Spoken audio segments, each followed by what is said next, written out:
so we are day 2 of Varicella. To be honest, actually, while the Reg was actually talking about the box art or cover art in the stream countdown, I know what the green stuff on the walls is a reference to. We saw that in the refrigerator, some green substance. Possibly, my theory is it may have been used to kill King Charles, to poison him. However, I don't know what the sort of straitjacket, padded room, mental facility refers to, because we haven't... So far, it's just been very much like a Renaissance era Italian palace. So, it's kind of strange, but who knows? I guess it'll make sense later. Yeah, I do too, Mr. Viking. I think he did as well. I'm actually surprised it's coming up as the first sub. Maybe because it was broken, so it's not... Yeah, probably that's why. The month streak just restarted or something. Actually, we can probably just look here in the user database.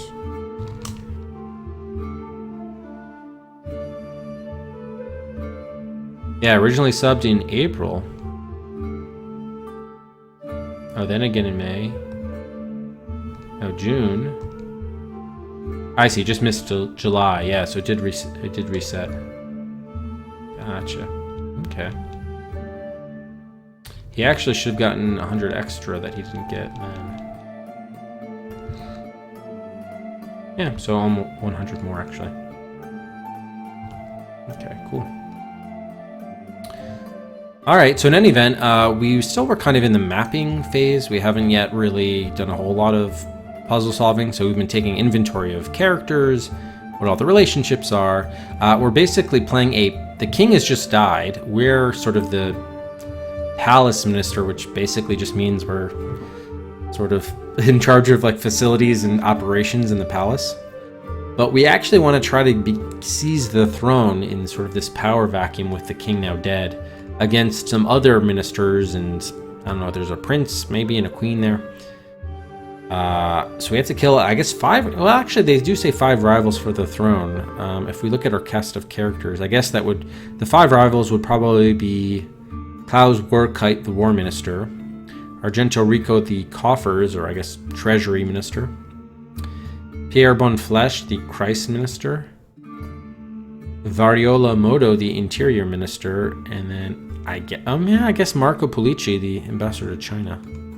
You would think Prince Louis would do it since he's the only blood relative, but I don't know.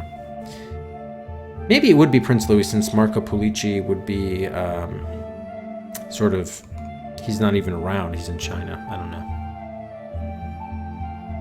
Yeah, that's true, Mr. Viking, that's possible. Yeah, definitely possible. Well, thank you, Ichi, nevertheless. Mani Petty. Yeah, that's true.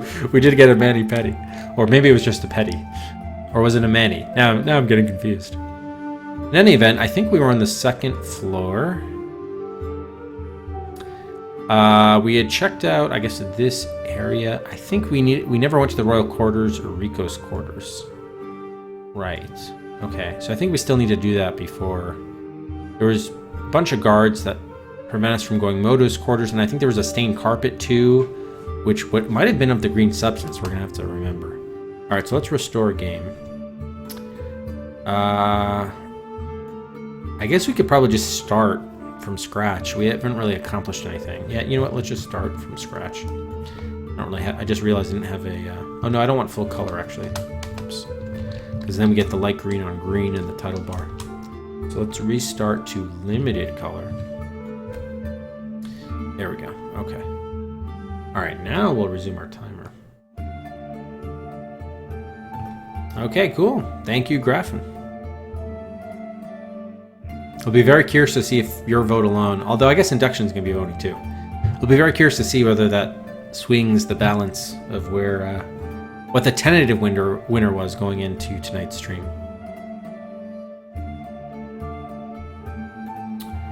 All right. So we got this. So I think, again, we're still just trying to map stuff out, finish our mapping. I guess we've mapped out the bottom level, most of the middle level, and then I think there's also a top level. So we're starting out in the salon, which is on the 1st floor here. So we go east, north, northwest, up to the middle level. Right here. We're supposed to go in the royal... I think we had the opportunity to go in the royal quarters. We just didn't, so we should do that. All right, yeah, throne room. Yeah, there was a phone here and portraits. Yeah, we didn't really check this room out enough. Though the palazzo is the seat of Piedmont's government, it is also the residence of those who govern. So while the lower level is, by design, somewhat cavernous and foreboding, a genuine attempt has been made to make the upper level somewhat more homey, with beach flooring, top-notch chandeliers, and rich burgundy runner carpets. The throne room is the exception to the rule that the upper level of the palace be less intimidating than the lower. But then, the throne room has no other purpose than to project magnificence. The extent to which it succeeds is a matter of opinion.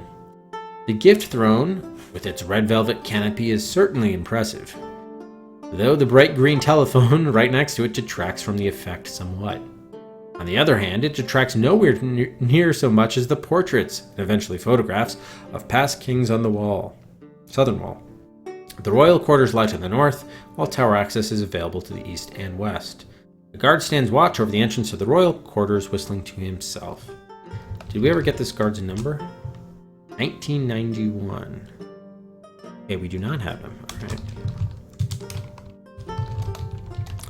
So, like the other guards in the palace, he's dressed in a sharp black uniform, fabulous gold fringe epaulets. All right, they don't say any sort of characteristic trait of him, though. He's in the throne room. All right, let's see what we can make out with this phone. The bright green eyesore resting upon its marble plinth is no ordinary video phone, but rather a hotline to heads of state around the globe. All it takes to place a call to anyone from the Emperor of China to Chairman Chaka of the Ngungu People's Democratic Republic is to pick up the receiver and then enter a 4-digit access code, followed by the 4-digit code of the country you wish to call. Okay, that's interesting. So I guess at some point we're going to have to make a call to China. Maybe we call the Emperor of China to take out the ambassador, Marco Pollici. Oh, that's neat. Okay. I'm with you. I'm with you. All right. That's pretty cool, actually. All right. Figure out phone access code.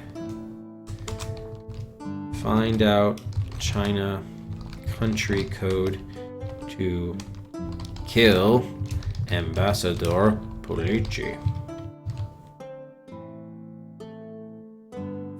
Well, who knows, Graffin? Maybe the Emperor of China is Liu Bei.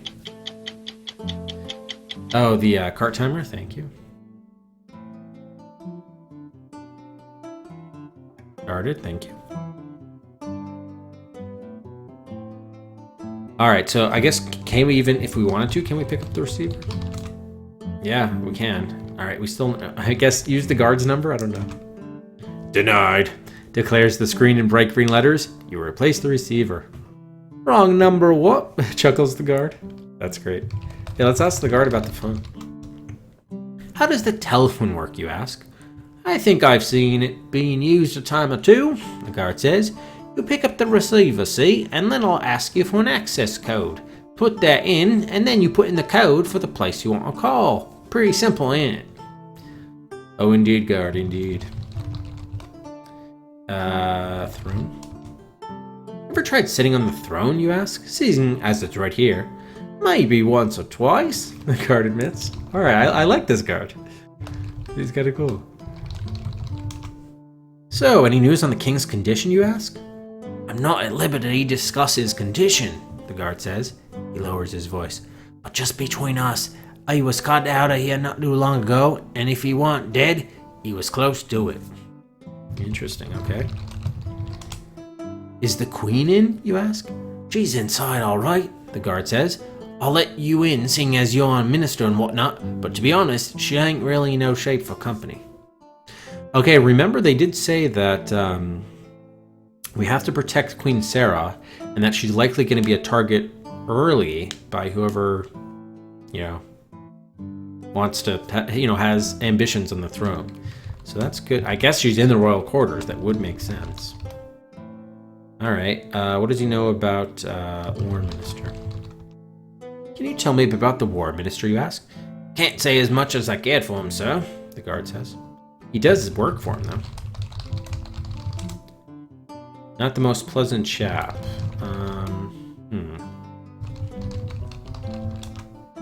He's always done right by me, I reckon. Interior Minister? Hey, Bagel. That's what I'm wondering, too. I do wonder... I think our name is Primo Varicella. I think that's where it's coming from. I don't know why our name is that, though. I don't work for him. I am. Okay.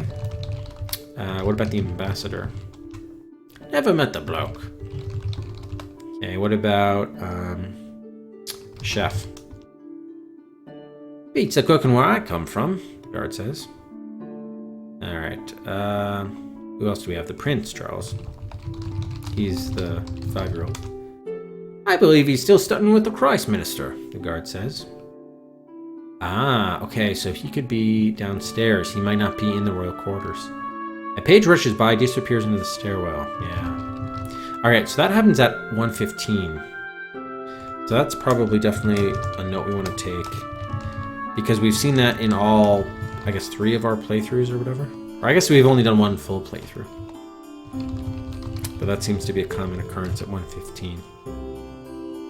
I'm guessing, obviously, that's triggering some event or something. Maybe news of the king's death starts spreading at that point or something. Alright, who else do we want to ask about? Prince Louis.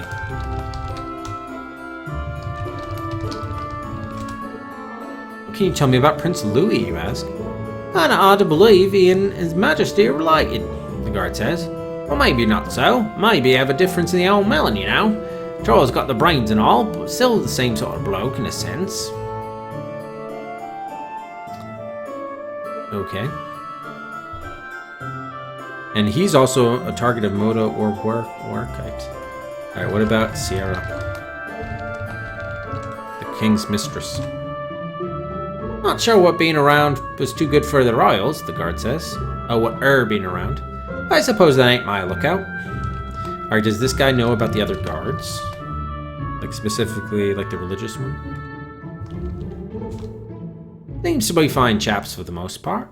Oh, that's about the other guards, okay. I guess there was the steward. No, he doesn't know about him. Page? The odds are poor that such a question would be especially productive. Okay, so I think that's everyone we know about. We've asked him. But he did say... Oh, no, the gardener, actually.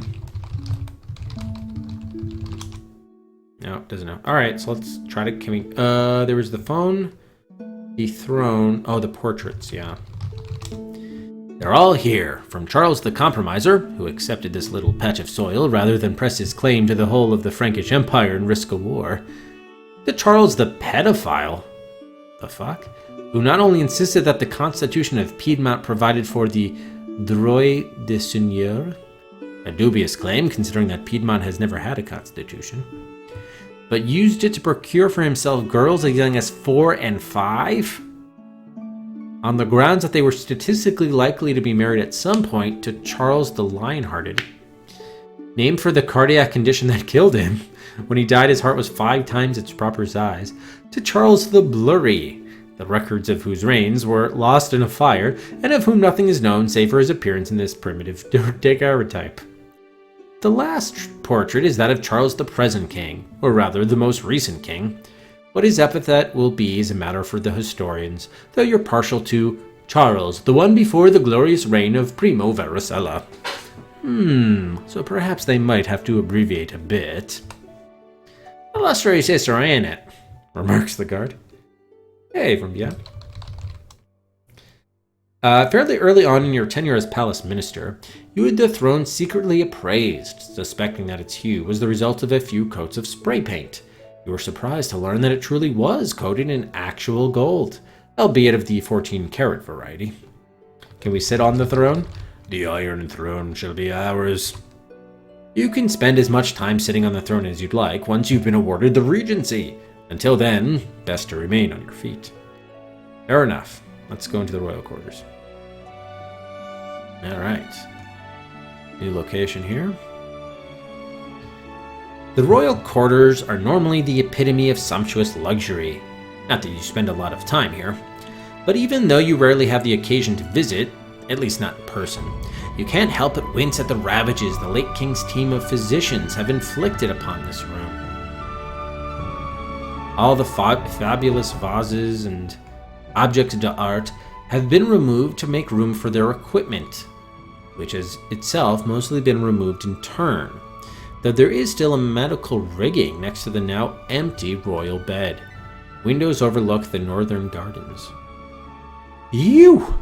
Queen Sarah yelps as you enter, face streaked with tears. What? This is... What do you want? This is a private area. Is something wrong? You're responsible, you know, if something happens. Oh, that's right. Yeah, let's read the letter again that she sent us. It was kind of like illiterate, but... Paige delivered this letter bearing the Queen's seal shortly before 1 o'clock. It reads... The king is dead and you have to make sure that nothing bad happens. I told the guards not to tell anyone, but I don't think they're going to listen. And who knows what is going to happen now. You have to make sure that none of the ministers tries anything crazy, because if anything happens to me or to Charles, then I'm going to have the guards kill you and your mom too. It is your responsibility. Okay. All right, so let's ask Queen about stuff. Let's ask about the king. What can you tell me about the circumstances of your husband's demise, you ask? They didn't really tell me any details, the Queen says. They thought it was a blood disease at first, and then there were these growths. They were green. Oh, my theory could be right. He was poisoned. Green growths on him. And at the end, he just sort of fell apart. The pieces were shriveling away as they carted him out. Her story trails off into weeping. Pieces?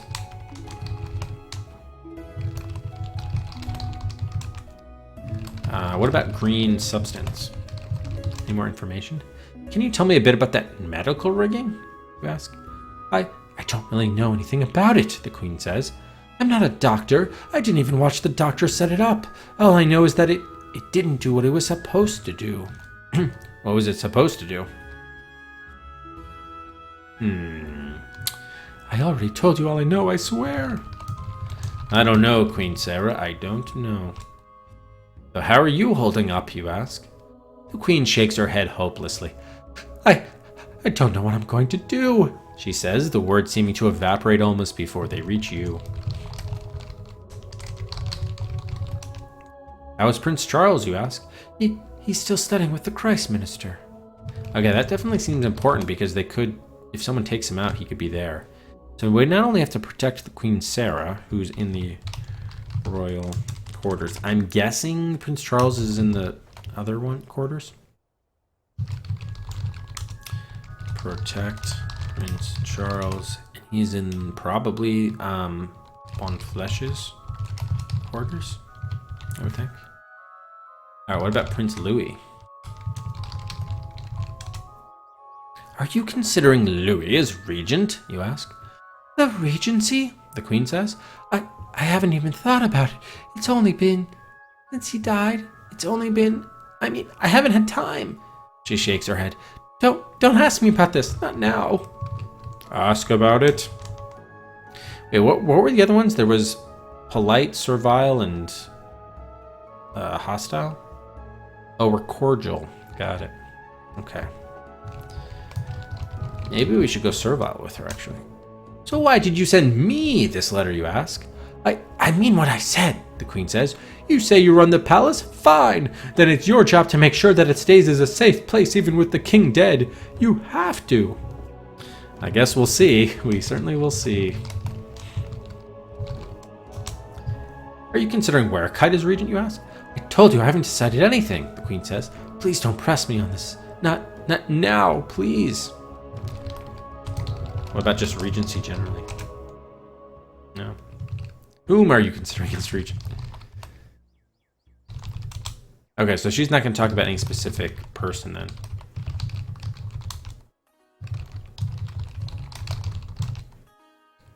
Can you tell me? I don't talk about her. All right. Chef? I don't understand the chef. What? Actually, well, you should ask it again because I don't know anything really. All right, how do we go to servile? To just type servile? You adopt a servile posture, okay. Please forgive the intrusion, your majesty, you say, but I was wondering why you singled me out for receipt of this letter. Stop asking that, I already explained, the queen insists. What about our key? No. Alright, what about the royal quarters? No. How about the guards? Surely one such as yourself has little time for one such as myself, your majesty, you say. But could you perchance tell me something about the guards? The guards? The queen asks. What? Is there something I should know? Yes, there is. Alright, ask queen about guard 1991.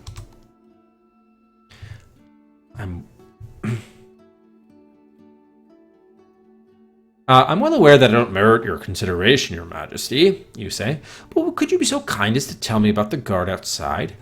What? The queen says. The guard? What?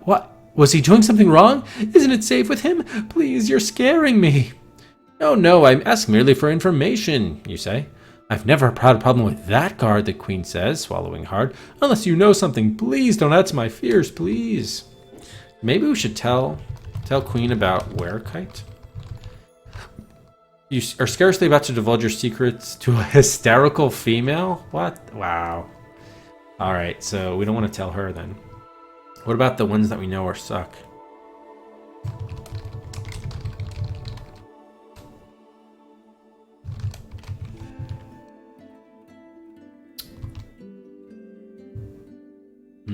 Okay, she doesn't know about that one. No, she doesn't know. Alright, is there anywhere else to go here? No, just the throne room. So maybe we should tell the guard to protect her. I mean, better or something.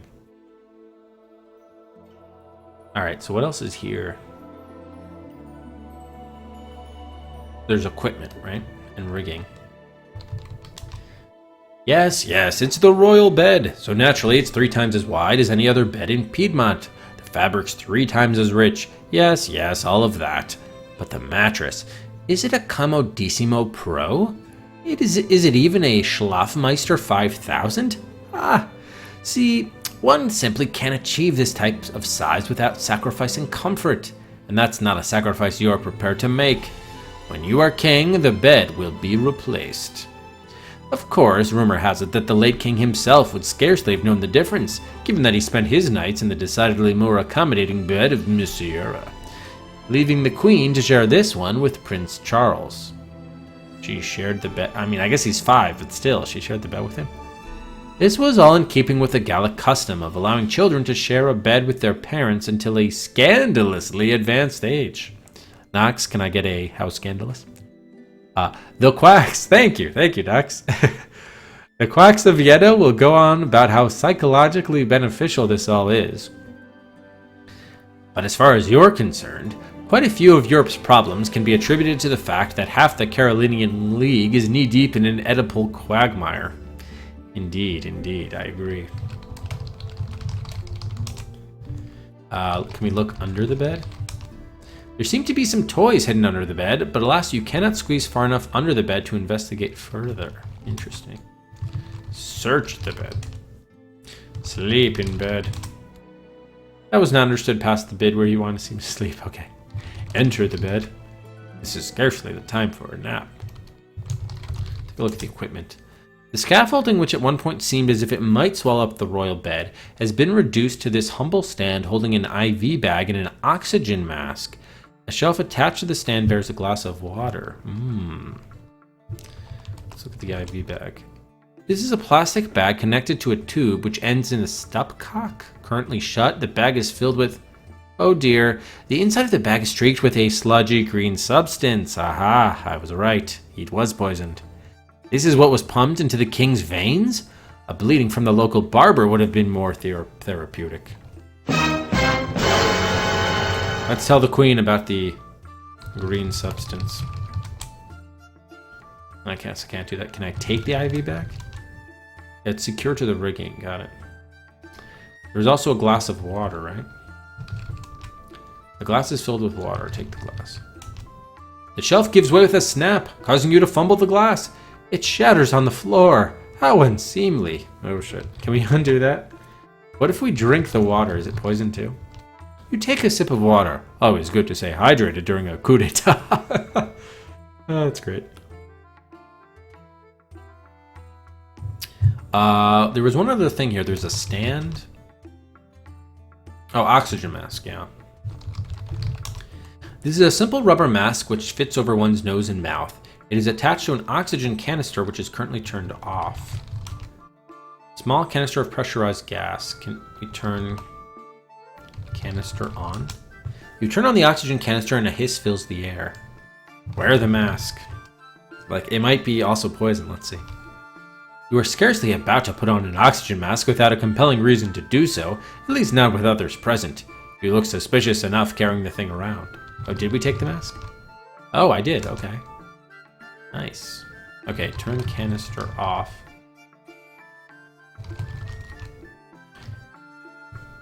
You've selected a fine silk shirt with stylish ruffled sleeves and integrated cuffs, unlike the separate cuffs worn by your more gauche contemporaries. Interesting. Alright, so we do have an oxygen mask. That's worthy of at least... I mean, we definitely discovered the king was getting poisoned, so that's worthy of a couple Cedrics. That plus picking up the mask. Alright, now here's kind of an interesting thing. What happens if we just tried to... well, let's do a save. Wait, where are we? The royal quarters, right? What happens if we just try to kill the queen? I'm just curious what would happen. Like, well, how would the game respond? You reject this thought immediately. Only the queen has the authority to appoint you regent, and you haven't the resources to seize power on your own. Should she come to harm, you're finished. You can't help but note, however, that the split second that you considered the idea was all it took for the queen to read your mind and brace herself for the punishment that she somehow knew was coming. A moment passes and she looks at you in bewilderment, wondering why she hasn't been hit yet. Prince Charles comes tearing into the room and pulls a remote control car out from the royal bed. Honey, Queen Sarah begins, we need to Shut up, bitch! The prince cries, giggling at his choice of words. Prince Charles is 5 years old and he is calling his mom a bitch? What the fuck? This game took a weird, odd turn. Prince Charles will continue to be called prince rather than king until his majority. That will occur. Hey, miss, they did grow up quite fast. That will occur on no set date, but rather when he dismisses his regent, and when he has enough direct backing for that dismissal to actually mean something. This seems unlikely to happen before the boy reaches puberty, giving you the better part of the decade to work your manipulations upon him, and perhaps convince him to relinquish power altogether in your favor. And even if you can't, in a world where death could come at any moment, 7 years of power is nothing at which to turn up one's nose. Indeed, yes. For now, though, or however, you're looking at a 5-year-old boy known throughout the palace and increasingly throughout the land as Charles the Terror. Whether it's been pummeling the other little boys at his nursery school, which eventually led to the Christ minister undertaking his secular as well as religious education. Thanks to the repeated pleas with the nobility, or far worse, destroying furniture and setting fires around the palace. Young Charles has in his short life left a trail of destruction and woe wherever he has gone. Managing him is the part of your future reign that you least look forward to, but you're hoping that a steady regimen of powerful sedatives will do the trick. Wow. Hey, Avatar. The remote-controlled car is a vehicle about the size of your forearm, which can be driven about via a small transmitter. Can we take the car? The car will do no good without the transmitter. Take the transmitter. Mine! Charles screeches as you attempt to pull the transmitter from his hands. You struggle to wrest it away from him, but when he attempts to bite you, you deem it advisable to retreat. Clearly, this is a case that calls for the carrot rather than the stick. Okay. Let's ask Charles about Charles. Prince Charles cuts you off before you can get more than a word or two. Shut up, he cries. Go to hell. Really? We want to use carrot with him? He's being a fucking dick. Alright, let's just kill Charles then.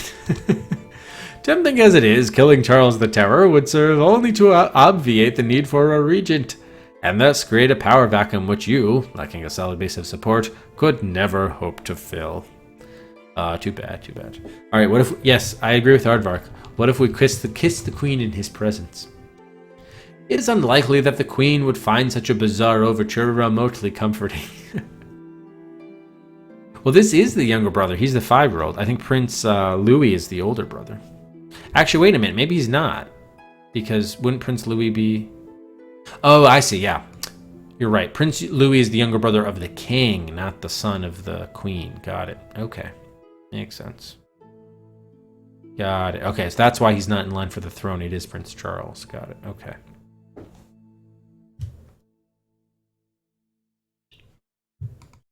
Can we play with Charles? It's not a toy. Play with the car. To operate the vehicle, push the joystick on the transmitter. Oh, wow. So we actually do need to get the transmitter. This is interesting. All right. Obtain remote control car transmitter. That's an interesting application, perhaps. Ask Charles about transmitter. Okay, so we're not gonna be able to talk to him. What if we became hostile with him? Charles, give me transmitter. Shut up, I hope you die. We'll just see about that, Charles. Should we put the mask on him? Put mask on Charles. Putting things on Prince Charles would achieve nothing. Okay. Damn it. Alright, so what we did learn though is he's not actually with the Christ Minister after all. Or I guess he could have started out that way and he just made his, maybe class ended at 2 and now he's up back to his house. Yeah, shut up, Charles. Oh man. Alright, let's ask the Queen about Charles. Well, I should probably go back to Servile, right?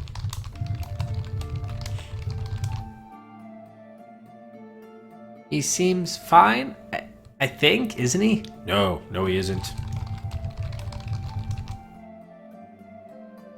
No, I'm not. Don't ask. Alright, so we can ask, but we can't tell, apparently. It's the same thing. Alright, I'm not sure what else. If we can't talk to him, what else could we do here? I mean, I guess we can tell the guard. Guard, protect Queen and Prince. You would have sworn that your master plan involved less chit-chat. Tell guard about Prince Charles. I can't divulge any... It's not a secret. Tell guard to protect Queen. Alright, apparently I can't communicate with the guard. Alright. Apparently, I don't know how else I'm going to do it. What we could do, actually, is... he plays with a remote control car. Scree! He cries as he brings it to an abrupt halt. What now? The Queen asks, her face streamed with tears. Can't you leave us in peace? So I'm wondering, what if we just hung out here? Like, eventually, is there an attempt going to be made on their lives? Maybe we should go to the... Well, I guess we could wait here. Let's just wait for time to pass and see what happens. I mean, we know that the king... Or, not king. War Minister arrives at 3 o'clock. Are there any other events? No one's, like, attacking them. Yep. Okay. So it doesn't look like it. They're not coming. So I don't know if that means we are okay not, actively protecting them, but... Interesting. Alright, so if we restore... Alright, so... What if we wait... Okay, so he comes in right at 2 o'clock. Okay, so Prince Charles. Prince Charles enters royal quarters. Alright. Got it. Okay. have we...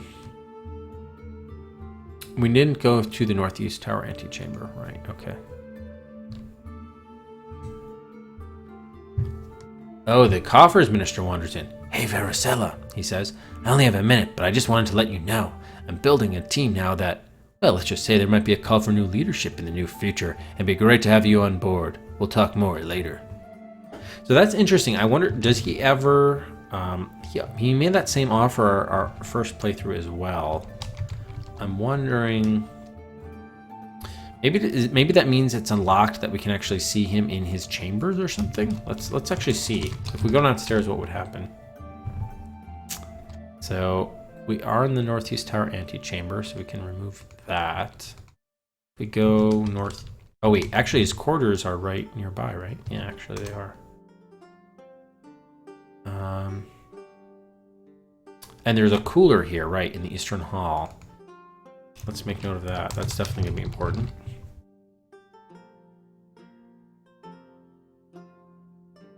And there's also a rump roast. It looks, well, a Varicella would not lower himself to using the term rumbalicious. So suffice it to say that it looks tastier than your run-of-the-mill rump roast. That's funny. Eat the roast. Oh, it seems to belong to guard 3076. Okay, so we did not get the roast. Ask the guard about the roast. Far be it from me to waste the valuable time of a discriminating epicure like yourself, you say. But I was wondering if you could tell me a little bit about that rump roast. A veritable taste extravaganza, the guard sighs happily.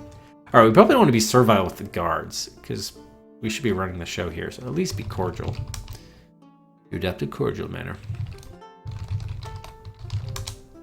Is Rico in, you ask? He's out at the moment, actually, the guard says. But you haven't paid for access privileges in any event. Oh, really? So we're going to have to bribe him, too? With food, perhaps. Interesting. We do have... an oxygen mask, yeah. So bribe... Rico Guard 3076. Okay, ask guard about access privileges. Pay guard. Whom do you want to pay guard 30? Oh, I have to say what? Pay.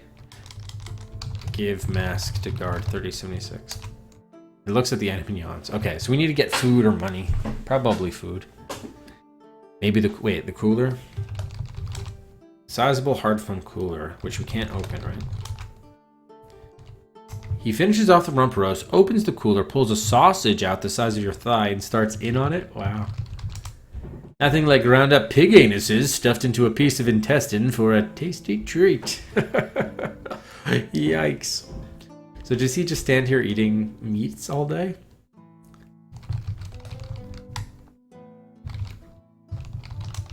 Nothing obvious happens to move the cooler. Alright, we can't... I realize that normally you can come and go as you please, the guard says, tapping the box on his belt. But this little red light means that we have something of an emergency situation at the moment, and seeing as I have a rifle and you don't, I'm thinking that perhaps you ought to donate a nominal sum to the palace coffers before entering. I can accept such donations. Okay, so he definitely wants money.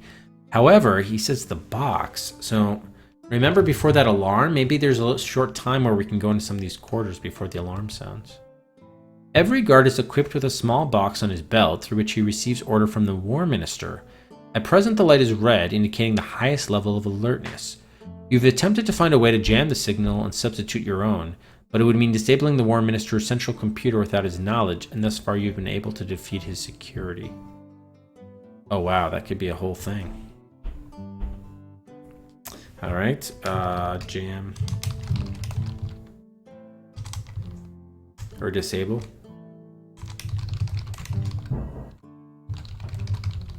But remember there was like, his quarters were booby-trapped. I'm not sure where the central computer even is. Oh, did you? Okay, cool. Thanks, Mr. Wright.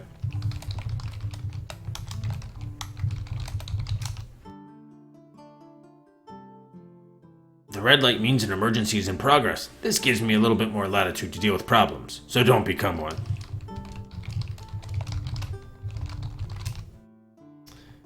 Okay, there's the page in the stairwell at 215. Wait, 215 as well? I think we only had 115. Ah, so it's at 115 and 215. Interesting. Okay. Filling in our timeline here. So he's not in. We have to bribe him. We still don't have money, so we can't do much there. But it's going to be interesting to do a... You know what? Let's actually save. We'll do 215. Let's quickly try. What if we were to... Oops. If we were to quickly...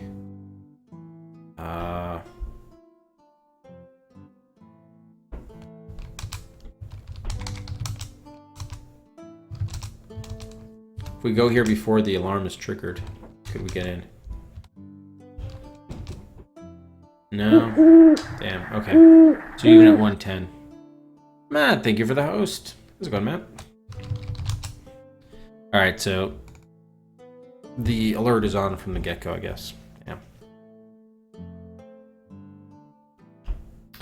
Alright, so that's Eastern Hall. Just so we can refresh our memory, what is in the...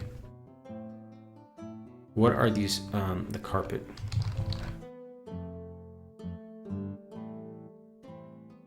Hey, how's it going, Ivysaur? Welcome, welcome. Alright, so some substance on Moto's footwear has managed to stain the rich burgundy runner carpet an all too familiar green color. And what's more, it seems that one of those prints is actually eaten through the carpet, revealing the beach flooring underneath. How very unseemly. So, I don't know if this quite indicts Moto for poisoning the king, because remember we also witnessed the IV bag. The beach flooring is one of the few positive legacies of your predecessor. At any rate, it certainly reflects better on him than the avocado for Mike in the kitchen. That you had torn out within an hour of your appointment.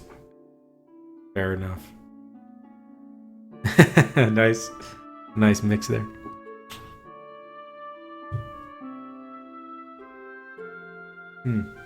Speaking of which, by the way, Rufus is upstairs, but we do have a special guest there, Scobie. Scobie is here. Hey, Scobie. Scobie. He's a poor old pup. He's hurting as of late. Scobie. He barely moves. Did I get your attention? Oh, no. Oh. I don't know where... Oh, well, Atticus is at home. I don't know where Atticus is. Atticus is at home. Not here. Okay, so... And we can't get to Moto's... Now, this guy's actually nervous. So if he's nervous, I'm thinking a hostile tone might be effective with him. Guard. Let me enter. Move. Go away, guard. Get out of here, you yellow-bellied coward! You shout. Yes, sir, thank you, sir! The guard cries. He takes off running and throws himself down the nearest stairwell. Oh, wow, this is awesome. Okay, so we may have gotten access to Moto's quarters. Look at this. How about this? Just made him run. So yeah, apparently the guard's being nervous. Which garden was that? 3414.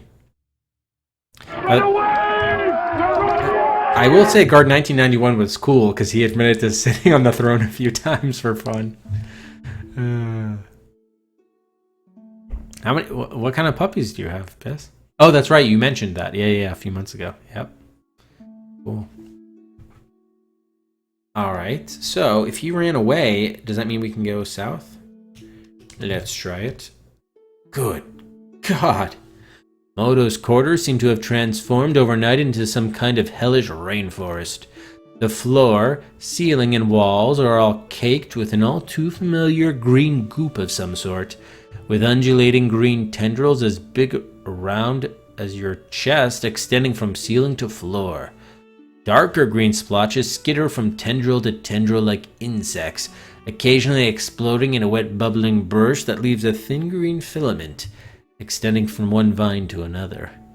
The hot, wet stench seems to have a substance all its own, like a hand reaching into your nose and throat to strangle you from within. The only item in the room not completely engulfed in the green muck is a desk, on which stands a curiously untouched test tube rack. The door stays open, waiting for you to enter. Obviously, you decide to decline. Ah.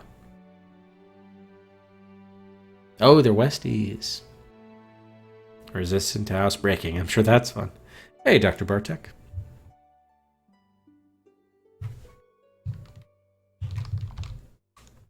Yeah, for Dr. Bartek and anyone else, if you haven't yet voted in the ranked for the next Windows special, there's the link for that. Sympathy of the night. Let's check out the desk. Only a corner of the desk peeks out from amid the thick tangle of green sludge. Test tube rack. The test tube rack contains 2 vials. One contains a yellowish fluid, while the other contains a liquid of a decidedly pinkish hue. Take yellow tube. Take vials. You would have to enter Moto's quarters to do that, and that simply isn't going to happen? Really? Why not? Oh, this is what we need the remote control car for, most likely. Okay. You pick it up and place it in your purse. Alright, so now that makes some sense. That's why we need the remote control car.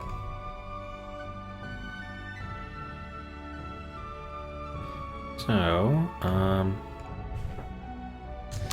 once we've obtained the remote control, well, let's see. Obtain yellow and pink vials in Moto's quarters. And then, well, we need to get the transmitter to do that. Okay. Well, and the car, of course. I would like to pick it up and place it in my purse, but it's not going to happen. Alright. So technically we have not been in there yet, but we did get some good intel. I am making sure of that, Matt. Yeah, there were a couple people actually who voted who I wasn't really familiar with who they were, but I did verify, like, some of them, one of them had watched for over, like, the channel for over 30 hours, and another over, like, 20, so... I guess they're just kind of lurkers, but yeah, they watch the channel. None were. I didn't find any that was, you know, a random fake account.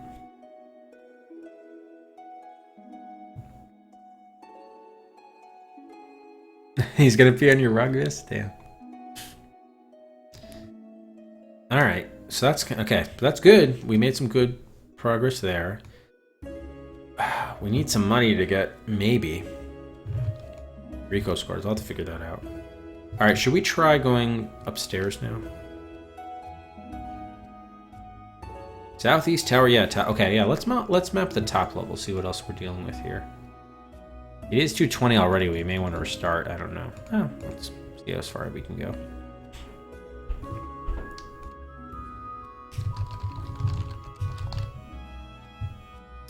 You're standing at the top of the massive marble. But before you to the southeast is the Palace Asylum. The door to the Palace Asylum. What? Go southeast of the southeast tower?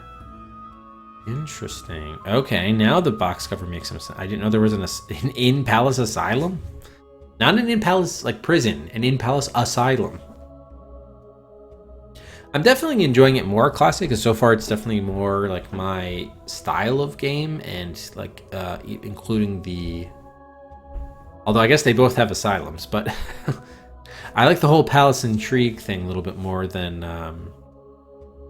this, you know, virus spreading, people going mad stuff. All right, there is a guard over the entrance. Oh damn. Okay. Like the other guards in the palace, guard 7578 is dressed sharp black uniform. Unlike the others, he's wearing a white coat on top of it. Okay.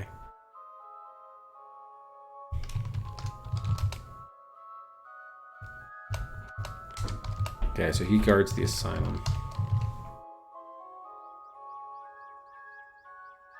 So maybe we should move this up a little bit. Okay.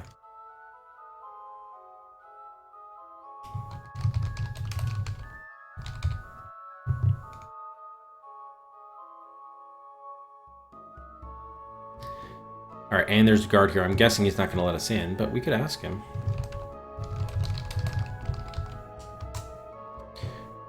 Okay, you delusional imposter. Oh, I forgot I was still hostile. Tell me everything you know about... Loud is not allowed, says the guard. Alright, sorry. Cordial. Ask guard about asylum. Can you tell me a bit about the asylum, you ask? Much more civilized than a dungeon or a prison tower, wouldn't you agree? The guard replies. I guess.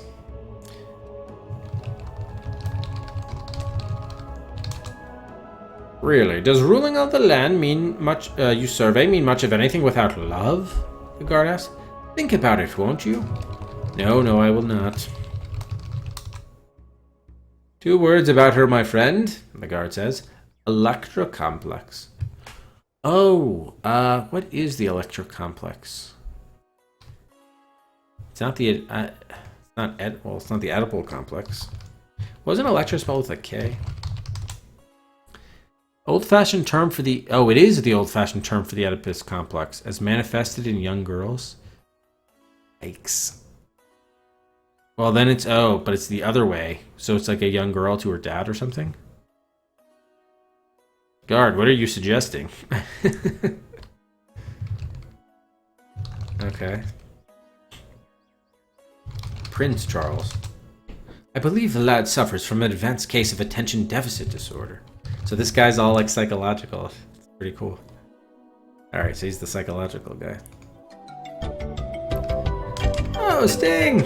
Thank you so much. 9 months from Sting X2. Thank you, Sting. That's what I love about these high school girls, man. I keep getting older, they stay the same age. Another Homer Simpsonism. Thank you, Sting. How's it going?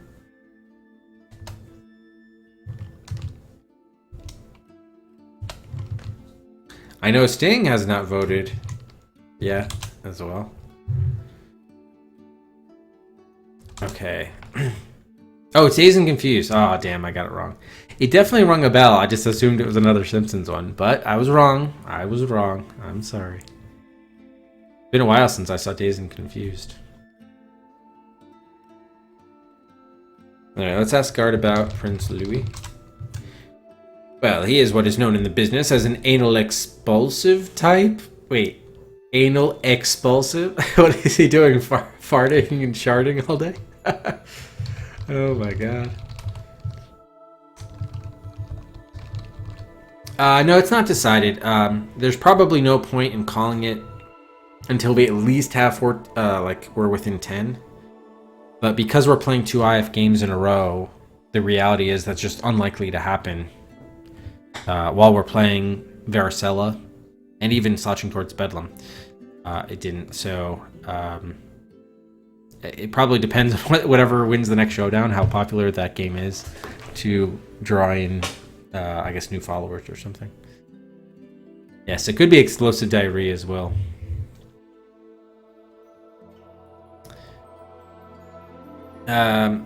He could do a lot of good in this world with his drive and determination, the guard says. Such a shame that he channels his energies into violence. I keep on forgetting these guys' names. Okay, Moto. Rico is the coffers guy, okay. I assume that his attachment to material goods stems from insecurity, the guard says. He probably should have been breastfed longer. Did you vote for one game, Sting, or did you actually rank them all? Or at least some of them?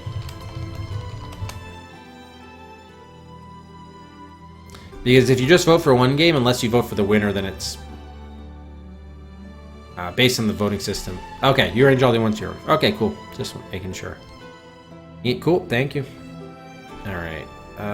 Moto. That guy's just nuts. Okay. He doesn't even pull any punches about that. Wow. Did you play Wallace and Gromit's thing? You must have played that one. Well, clearly his devotion to the church derives from a longing for a powerful father figure in his life, the guard says. Interesting. Wow, you hate it. It's that bad. Damn. Alright, Miss Sierra.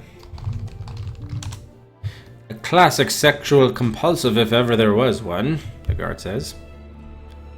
Okay, how about the ambassador? I worry about him. By leaving his country, he's severing his connection to the collective unconscious of his culture. Alright, maybe we can ask him about one of the other guards that would help us figure out how to get by them. If he gives us some psychological insight.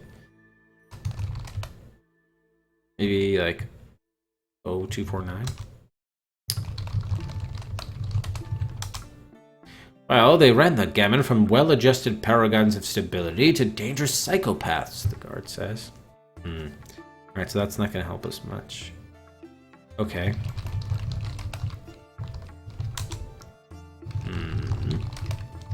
How about himself? Oh, me. No, I haven't heard anything. Okay. You do realize that constant repetition of questions is a sign of the onset of obsessive-compulsive disorder. The guard knows. Fair enough. Alright, can we go southeast? Okay, oh, so he's not blocking, he's not actually blocking entry into the asylum. That's good to know. Okay, cool.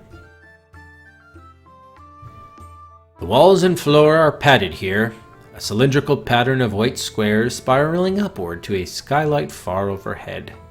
The room is exactly half as wide as it is tall, which at this latitude means that the sun appears in the skylight on one day, and one day only, the first day of summer. The door, being padded exactly like the walls, is scarcely discernible, but you can sense its outline to the northwest. Princess Charlotte, who I didn't even know existed, tightly bound in a straitjacket, bejeweled with a mad assortment of silver buckles, sits propped up against the wall opposite the door. Youngest daughter of the King of Paris and adoptive sister of Queen Sarah of Piedmont, Princess Charlotte was betrothed to your younger brother Terzio, with the wedding scheduled to take place upon her 16th birthday. But as they exchanged their vows in the chapel just downstairs from this very tower, a pair of assassins shot Terzio dead, splashing the young princess's wedding dress with the blood of her almost husband. She let out a great wail as the assassins fled, and her keening continued unabated for close to an hour. Finally, she was sedated, placed in a straitjacket, and taken to the tower. I mean, geez, she was just crying because her her fiancé died in front of her on her wedding day. A little bit harsh. That was more than 4 years ago. She's still here. She looks up. Hello, Varicella? Varicella? Varicella. She's in a cell. Face it, Tiger. You just hit the jackpot. Or is she actually mad?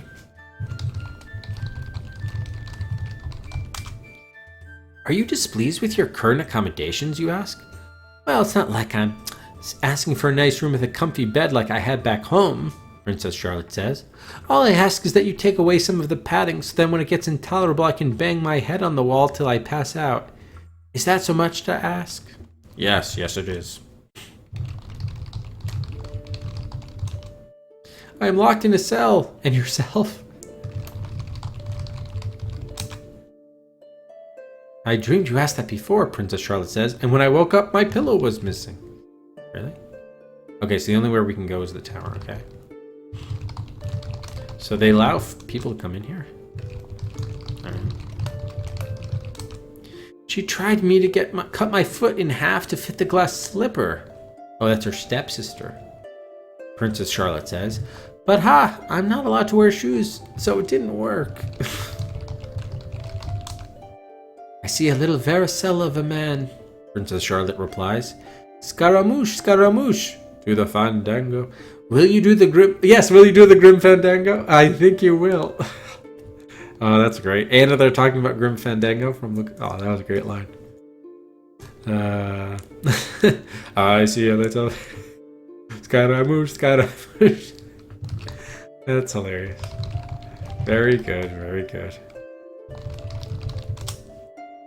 No, I do not want to talk about kings today, Princess Charlotte says. Let us talk of cabbages instead. Oh yes, cabbages indeed we shall talk about. Yay! Princess Charlotte says, clapping. You are my most favoritist person now. Oh, that's good news. Just all you gotta do is talk to her about cabbage. It's a crowd pleaser.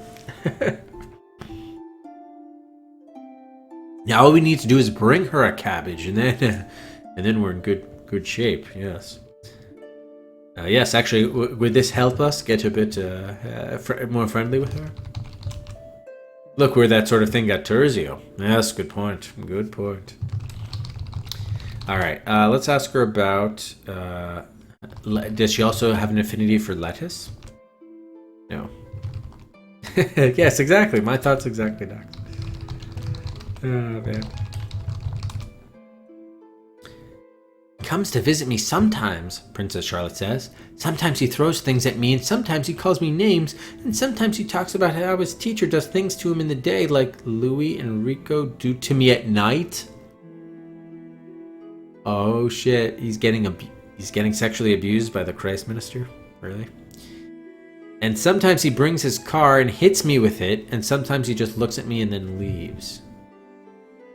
So Louis and Rico are banging her at night? Damn. Alright, so I know the guy is coming, Werekite, to kill us, but we have to get more intel from her. I dreamed you asked that before. No, not Prince Charles. Or, I said Prince Louis. Alright.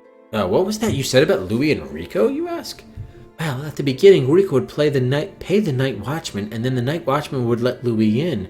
And Louis would do things that only Terzio was supposed to be allowed to do, and some other things that not even Terzio was supposed to be allowed to do besides, Princess Charlotte says.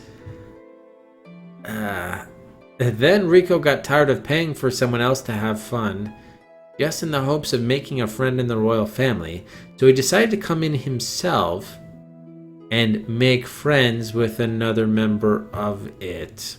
Ugh. I tried screaming the first few times, but since I scream a lot anyway, people just ignored me. My, what noisy cats are we. Damn. I've been saying Varicella, but I suppose it could be Varicella. So maybe we can find some way to like blackmail Rico about this. This is pretty disturbing, to say the least. So why was Rico even letting Louis in there? That was weird. And Louis is basically she's stepsister to Queen Sarah, which means she's not related to King Charles, which means she's not related to Prince Louis. Okay. Yeah. Okay. It could have been worse, Tina. I was like, wait a minute, she's a princess, and then Louis is the prince. Does that mean that there was also some incest going on here too? But no, I think they were. Her stepsister was married to the older brother of the guy that was molesting her, basically, or whatever, or raping her. I don't know how bad it got, but jeez. All right, so this is some good intel. I mean, yikes! I guess we got to use it somehow. I mean, jeez. What did she say about Bonflesh? Yeah, what did you say about Bonflesh and Charles? Let us just say that the reason Pierre doesn't visit me is because he already has someone to play with. Right, so Bonflesh is... Wow, okay. So hang on. So we have... This is interesting. We definitely got to use this. So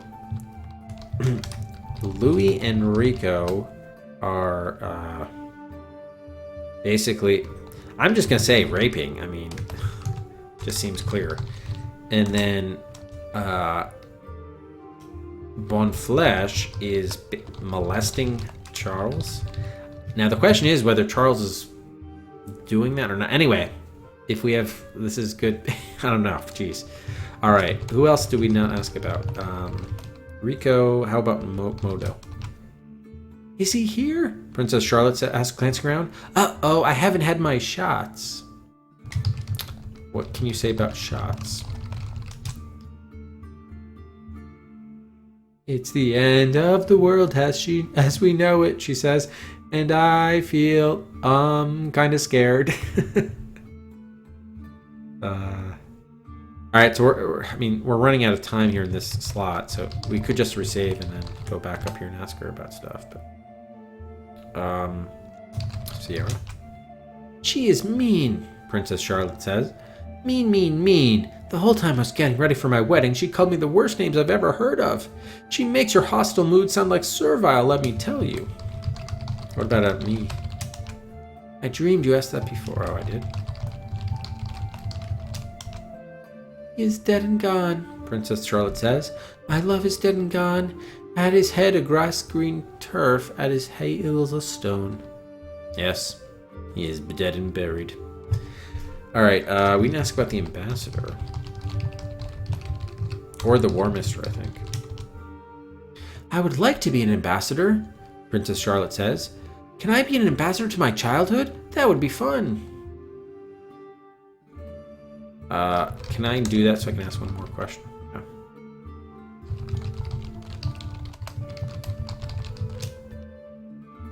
A little bird told me that he gave the order to kill my love, Princess Charlotte says. I've also heard the guards talking about it, which is good because little birds like to make stuff up. Aha, okay, so then, what's his name? Werekite? Yeah, Werekite. Ordered Terzio it. That's actually our brother, so we definitely need to fuck Werekite. Alright.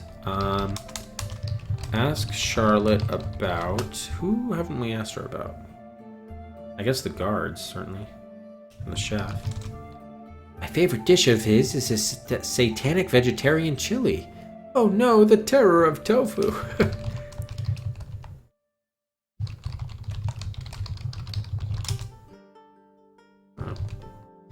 Ask Charlotte about guards. Who watches the Watchmen? You know, it used to be that 1 in 8 go mad, but now I bet it's more like 1 in 3. What about the one right outside, the psychologist? What number was he? 75, 78. Oops.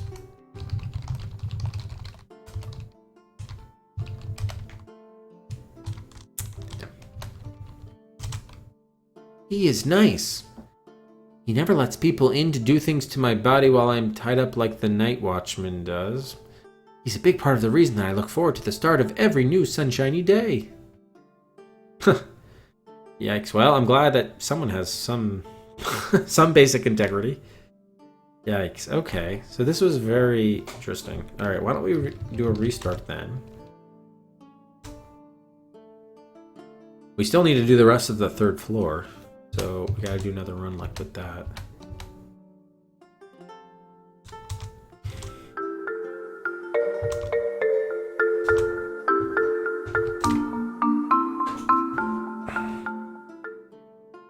Alright, so this is the southwest tower.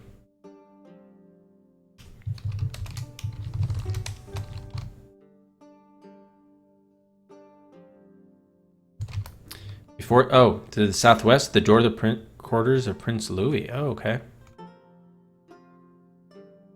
So that was the guy that was raping Princess Charlotte. What the heck?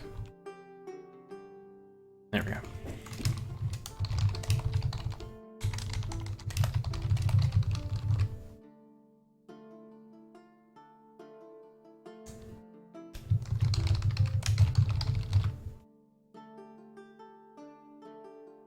All right, and then, well, a lot of the places have guards. I'm not going to worry about writing the guards.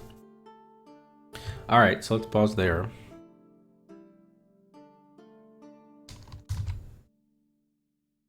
Take a look at the guys. Flood. Yeah, it does zoom by, doesn't it? Flood 1 for Daedalus Encounter. We haven't even mapped out the game yet. Oh, I'm not showing it on stream. Daedalus Encounter moves ahead of the crystal to V56.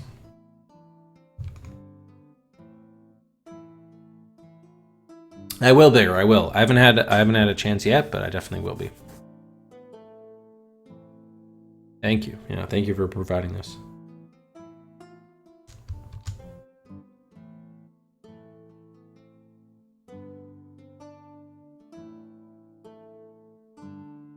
right, I'm gonna I'm actually gonna quickly step away just to get a quick piece of fruit or something. I'll be right back. But yeah, eyes are continue to be open. Be right back.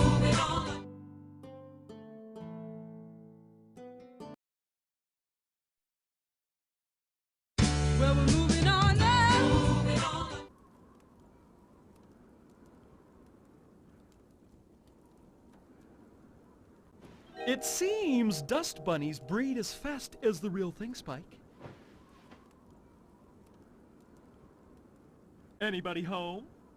Whoa! I hate bats.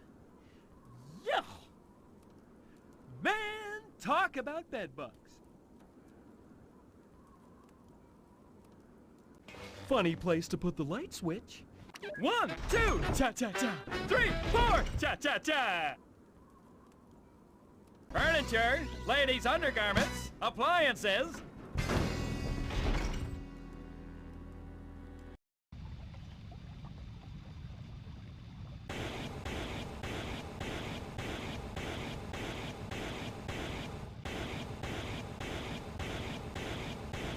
Well, we're moving on now.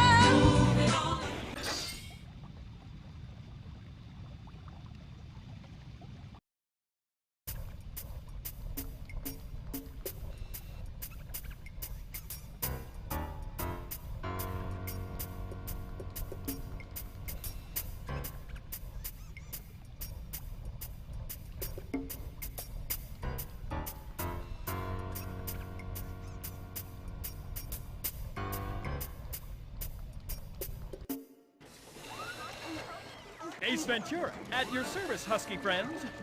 Holy Glenn or Glenda! They're turning Huskies into seals! You're right, Spike. Jack Frost's been nipping at my brain. Whoever's been stealing Huskies has been stealing baby seals. But why?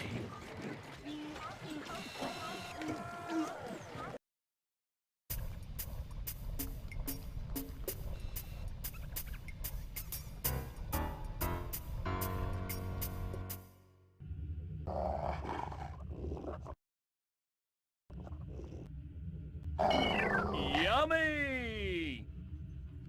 And thank you very much.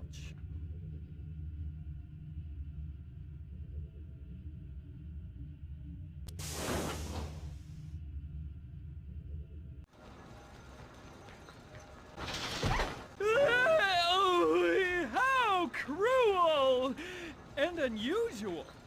How cruel and unusual! What kind of sick human would think of such a thing? And while I'm asking the questions around here, why?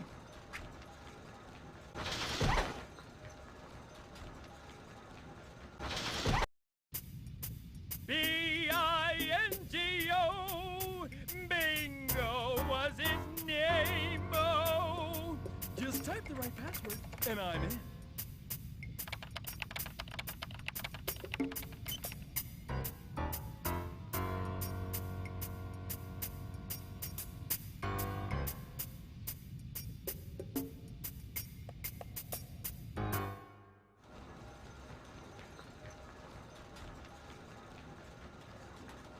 Can't open panel. Must get crowbar.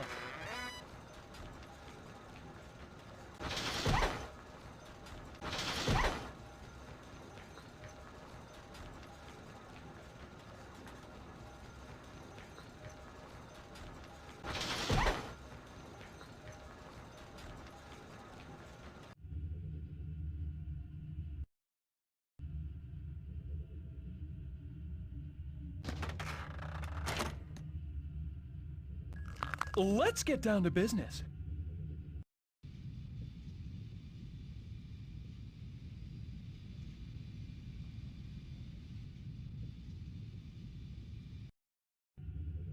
I was hoping to activate the karaoke machine, but this will do. Let's get down to business.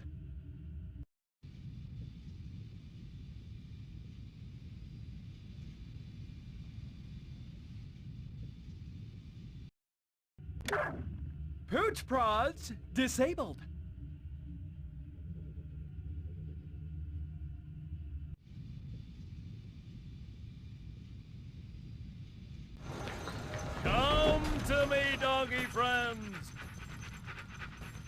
Let's all raise our voices in song, little friends.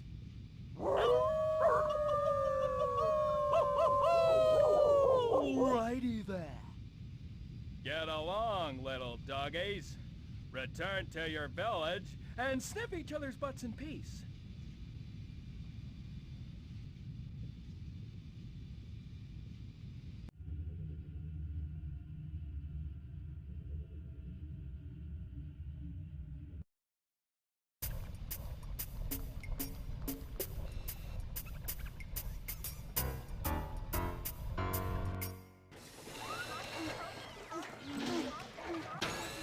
Less talk, more action.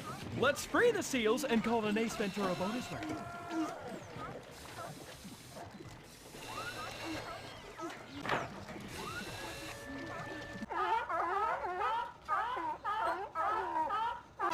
I love the smell of free baby seals in the morning. Come on, guys. Time to grease you up. If you get back in the water without your oils, you'll bloat like beach balls and sink like stones.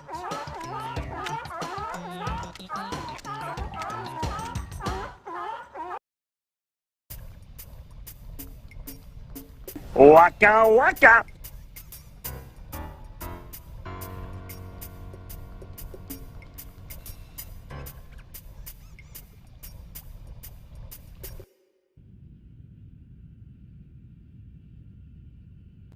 Let's see! Body fat doesn't just vanish into thin air.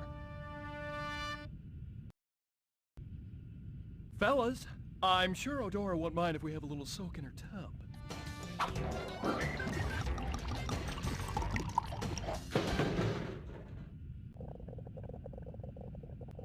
There'll be a hot time in the old tub tonight. If you like dances with wolves, you'll love swimses with seals.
Well, well, officer.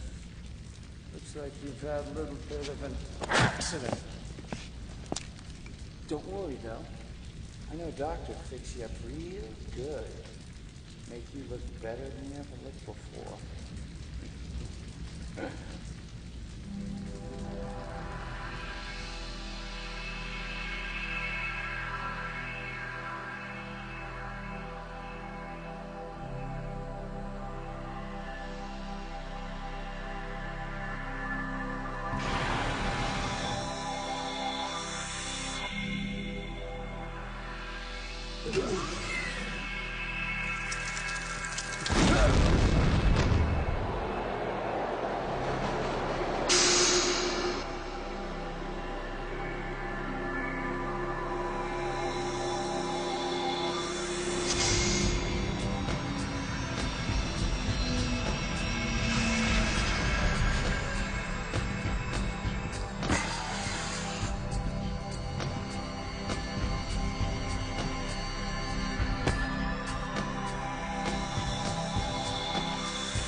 Alright, sorry about that, guys.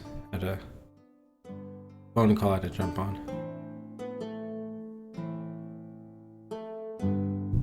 Alright, so after Daedalus encounter, we also had Flood also in for Homie the Clown will kill a poisonous passage and remain at V5.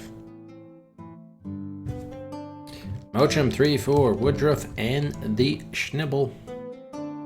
Moves out of Dr. Brain, Down Under Dan, and City 2000 to R17.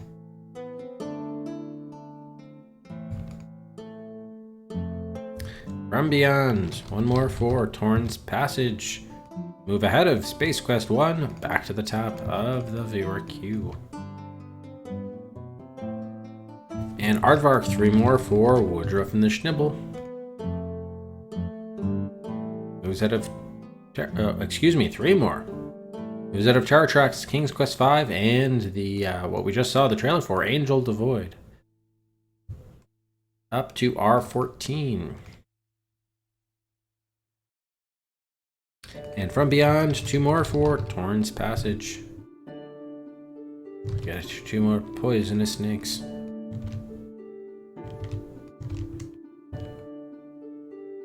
There we go. Okay, thank you everybody for the buys.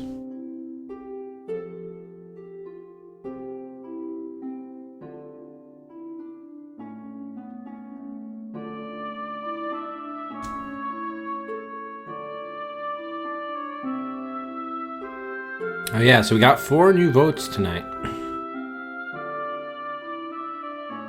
That could mix things up quite a bit. Forward to looking at that. In the morning. Okay, so let's resume. I think we were we were just starting up a new run to continue to map this. We're at the southwest tower. There's a guard here.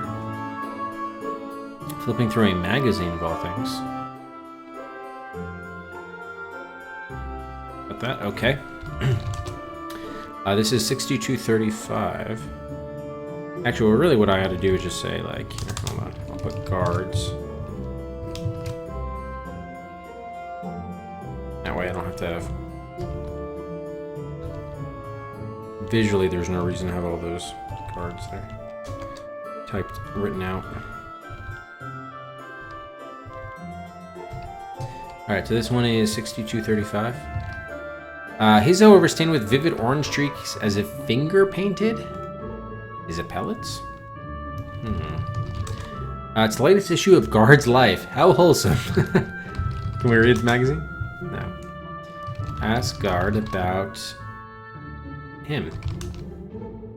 Ask Guard about Guard 6235. What you see is what you get. Magazine. There's an article about how to bayonet someone without getting your blade stuck, the guard says. He looks at his rifle. Man, I wish these babies had bayonets. That would rock. Every guard is equipped with a fully automatic VC-99 rifle. These monstrous weapons are almost as big as the guards themselves. Clearly, the war minister was overcompensating for some personal inadequacies when he placed the order. Okay. How about, Prince Louis is who he's guarding, right? I think he went down to the courtyard to chill for a while, the guard says. Really? Okay. Hard to believe him and Louis are related, the guard says.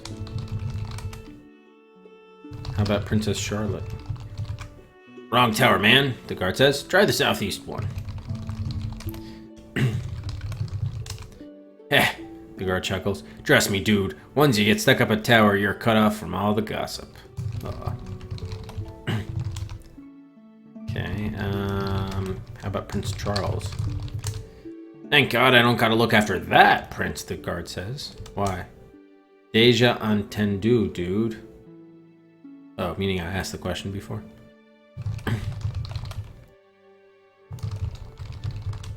He's the boss, man. The big cheese, der Kommissar. Like I said, I'm kinda out of the loop up here.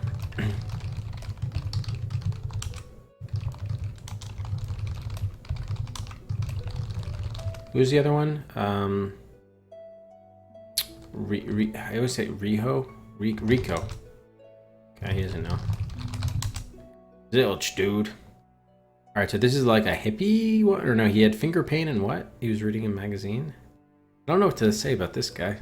I guess I'll call him chill. He's kind of chill. Is he going to allow me to go into Louis' quarters? Probably not. Oh yes, he was. You push past the guard and head inside. Awesome. Okay, cool. Prince Louis' room is virtually indistinguishable from a squatter camp on the outskirts of Buenos Aires, cluttered with more trash than could be left by 100 dedicated transients.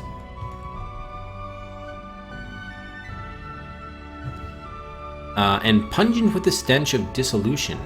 Even the panoramic windows to the south and west are clad with some sort of greasy film. That wouldn't seemly. The exit is to the northeast. Interesting. Like the other windows in the palace, this is made of a soundproof, unbreakable, treated glass imported from China, mirrored on the outside and polarized on the inside to filter out the glare of the sun. However, this window is clouded with a greasy film.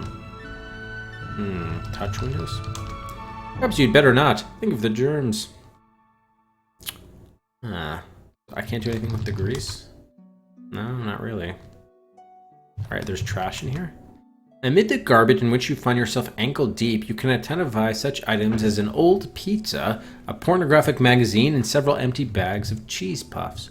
Oh, maybe we can take food to the fat guard. Prince Louis may not have ordered this pizza with mushrooms, but it certainly has them now. Though you doubt you would ever lower yourself to eating something as low class as a pizza, If ever you were to try one, you would make sure to select one that had come out of the oven less than a month ago. Eat the pizza. Oh. Alright, what about the magazine? The centerfold reads, Miss Thermidor, Year 4. Most of these types of depraved publications date back to the shortly lived Parisian Revolution. Same revolution that saw both of Queen Sarah's parents casually beheaded as she looked on. But his sister-in-law's feelings clearly don't count for much in Prince Louis's eyes when a chance to examine Miss Thermidor's nether regions is involved. Can you take the magazine? You're loath to even touch such a thing, let alone carry it about with you. Can we read it?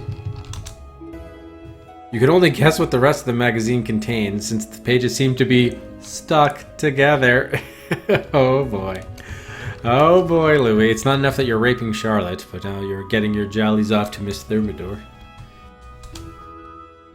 This is either not in the immediate area. Okay, so I can't look at her. Alright, what else was in the trash? Empty bags of juice puffs. You wonder which of these belong to Prince Louis and which were tossed in here by the guard. Take the puffs. You're scarcely about to go carting garbage hither and yon. So there's nothing here except for trash and film? I guess he's just a slob? Is that what we are to conclude?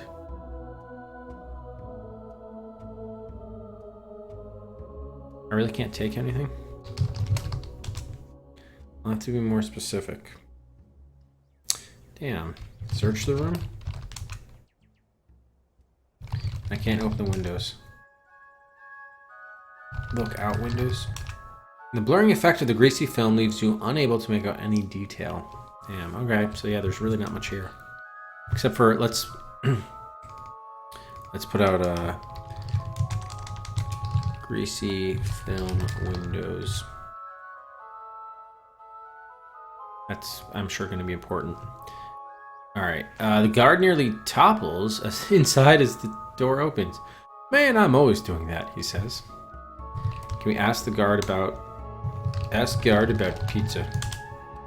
Ask guard about porno. Ask guard about greasy film. Yeah, alright, so he doesn't know much. So, northwest... Wait, northwest? Really? Tower, lower levels? Oh, that's down, I see. Can I not go northeast? You walk into a solid wall, how insanely. Oh, really? So you can't... There's no connecting thing here? Weird. Wait, where am I now? South... Wait, down goes to the northwest tower? What? Wouldn't it go to the southwest tower? Yeah, it does. What the fuck?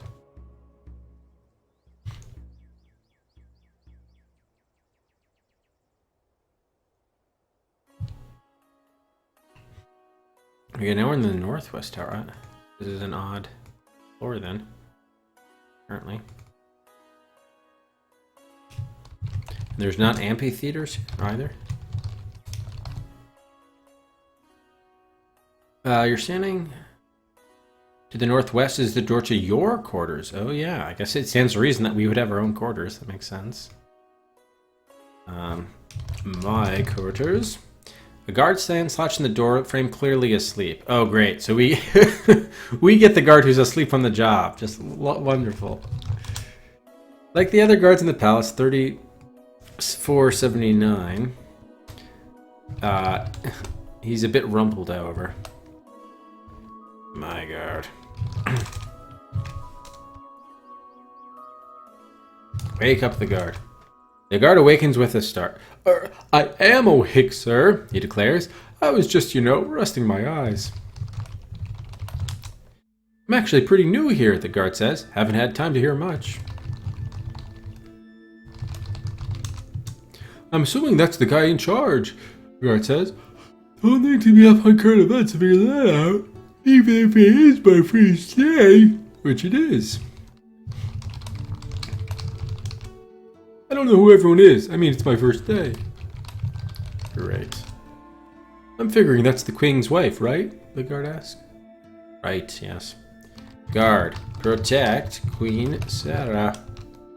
I don't follow, he says. Cut me a break. It's my first day. You'll be cutting no such breaks, guard. Hey, Pumbers. So he's not going to know much of anything then, I guess. I'm assuming that's... Yeah, okay, he's probably useless. Alright. Your quarters. You may have been relegated to the top of this tower, but that hasn't impeded you from imbuing your quarters with an excellence that not even a team of interior decorators flown in from Kyoto could achieve. Only someone with your finely honed sensibilities could have taken this amount of space and kept it from seeming appallingly cramped. Though the panoramic windows to the north and west do their part in opening up the room, you still have to give most of the credit to yourself. The exit lies to the southeast. Your bed stands in one corner, in another an elegant rosewood dresser, complete with mirror and false bottom. On the dresser are a bottle of scented hair oil and a tube of hand lotion. The oil painting on the wall is slightly askew. The oil painting depicts Augustus Caesar having the assassins who killed Julius Caesar put to death. Ah, old Rome. There was an empire. You almost weep to think that you must content yourself with absolute control over such a tiny principality as Piedmont. You take the oil painting off the wall, revealing your surveillance. Yeah! The monitor has been smashed in! Sabotage! Sabotage! Someone is going to pay and pay dearly. Oh yes. Oh yes. The monitor has been damaged beyond repair. God damn it. The mattress on this bed is a Schlafmeister 5000, which was at the cutting edge in mattress technology when you purchased it a year and a half ago. Sadly, it was almost immediately eclipsed by the Comodissimo Pro series, and though you've been attempting to procure one for ages now, the distributor keeps telling you that they're on back order. No monsters are immediately apparent. Okay. So what was their dresser?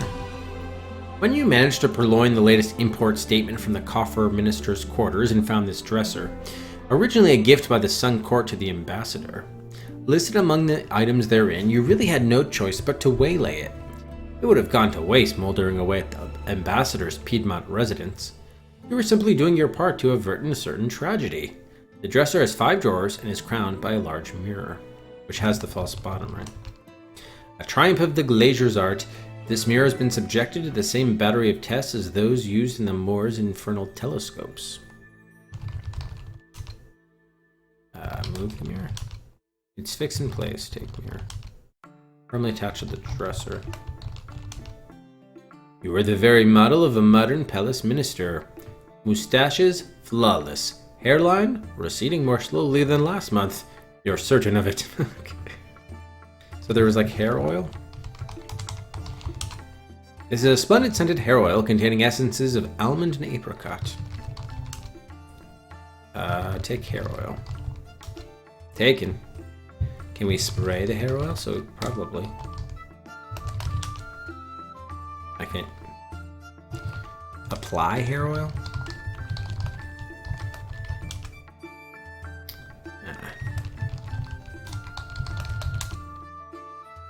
Yeah, try to use. Fly, spray. Well, let's just look at the bottle. Put oil, hair oil on me. Putting things in yourself would achieve nothing. I guess it could be poor. No? Alright, I guess we'll find a use for it. Oh, we should be keeping a track of what the items are. I don't think we have been doing that. But alright, let's do that. So there was the Queen's Letter. We have the hair oil. There's going to be some hand lotion apparently as well. What else was there? There is the remote controlled car and transmitter. We have to get that. There is the oxygen mask, right? Which we picked up at one point. I don't remember what else. Oh, we have our key, of course.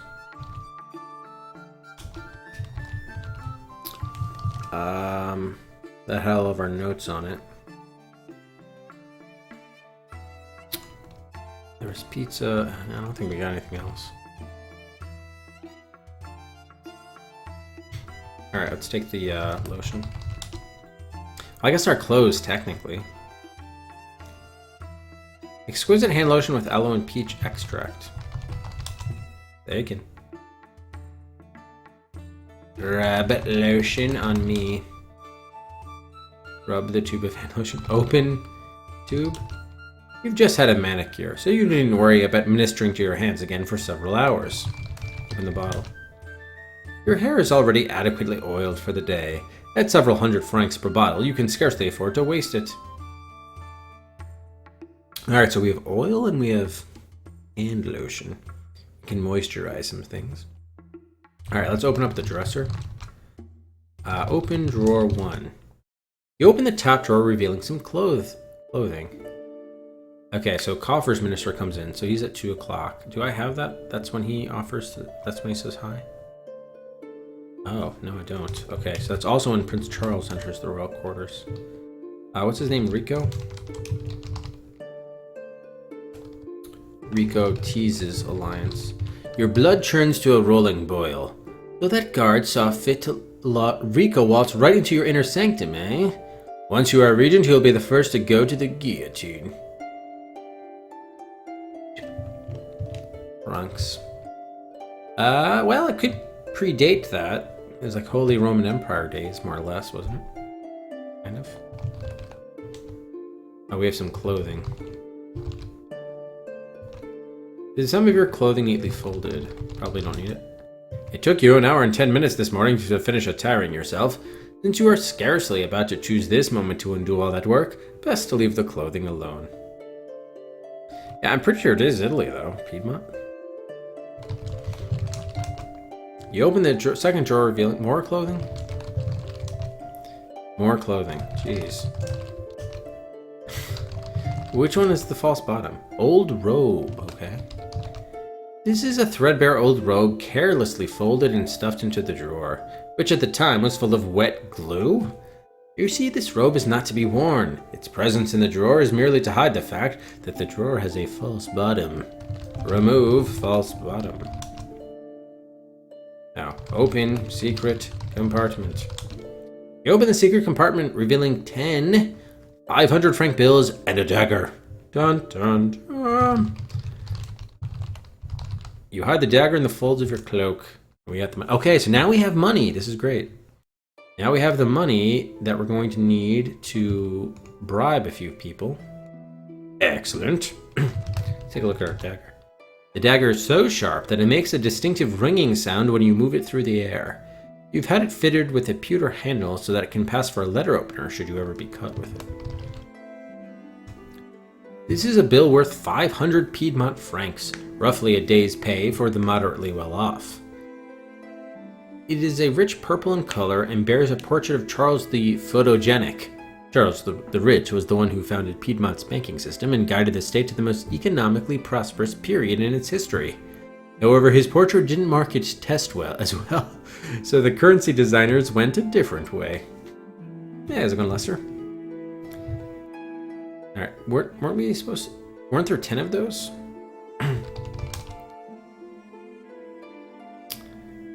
Yeah, so someone destroyed my surveillance... Oh, the surveillance system is still going, it's just the monitor which is gone.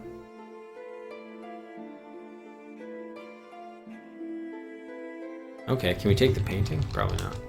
Oh yes, we can take the oil painting, wow. Alright. I thought they said it was 10 500-franc bills. Maybe we have to take more of them? Wow, so we can actually carry around that oil painting, huh? So we have a dagger, oil painting, money.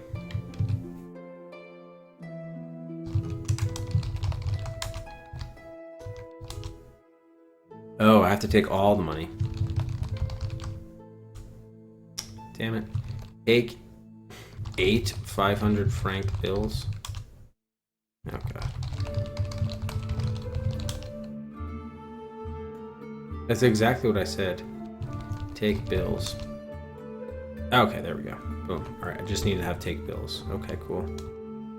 Alright. Well, this is cool. So we got some stuff. Why don't we do a save? Yeah, because we can experiment with this now. Nice painting, the guard says. So what the fuck, guard? Let's go hostile. You idiot! You scream. How could you have been so stupid as to let that corporate third grader Rico into my quarters? You indolent bastard! Was I not supposed to? The guard asked. Sorry, won't happen again. Should we try killing him with the dagger? Kill guard with dagger. Though your cat-like quickness allows you to now you eviscerate the guard before he can fire a shot, his screams attract a passel of other guards, and they gun you down before you even finish wiping off your blade. You have died. How unseemly. Alright, we'll undo it. Death 4. Okay, so don't kill guards. Fair enough. Alright, so yeah, these just seem to be like standalone towers, I guess.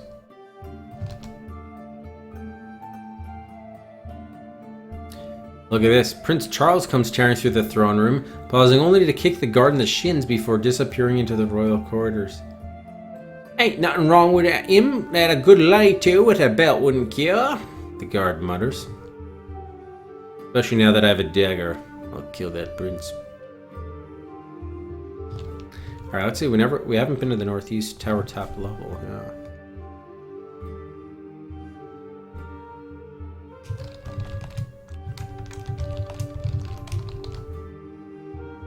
I'm gonna guess that there's something else here in the northeast. Yeah, the door to the quarters of Miss Sierra, the late king's mistress. Okay, she might be interesting if we can talk to her.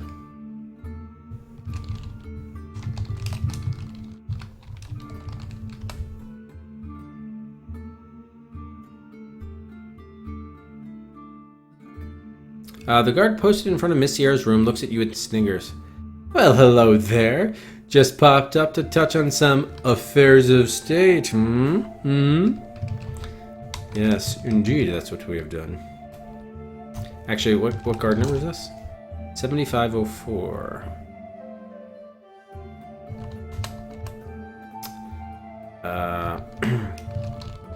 Sierra's guard.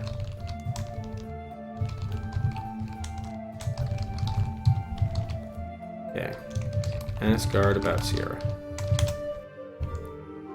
Oh shit, I forgot I was hostile. Sorry. I haven't seen her leave, the guard says. Today's your lucky day. Yes. I figured something was up with him when he didn't show up for a few days, the guard says. Normally he's up and down this tower like it was his own personal stairmaster. You think the queen ever comes up here? You gotta be kidding me, the guard says. No children are allowed in this tower, no siree. Prince Louis. If you're looking for Louis, you're in the wrong tower, the guard says. You want to head all the way to the other corner of the palace. I haven't heard anything. Wrong tower, pal. Try the southeast. Not in my department, the guard says. Up in this tower we make love, not war. Fair enough. Oh, this is the last place you should be looking for him, the guard says. I mean, there's a girl living in this tower. Yikes. Yeah, that was the pedophile. He was by earlier, as it happens, the guard says. Okay, so he's banging... Not only was he raping Charlotte, he was also banging Sierra. Interesting. We'll go. The guard looks troubled. You know, I've never seen him go in, he says. But for some reason, I've got a fuzzy memory of him coming out. But it's more like a hallucination than an actual memory. Is Miss Sierra Moto in disguise? Must be some of that acid whiplash come to get me, he reflects. Okay, so where's Rico?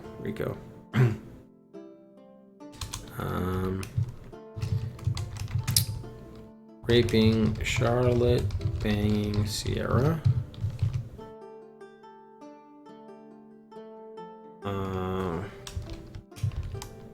Molesting Prince Charles.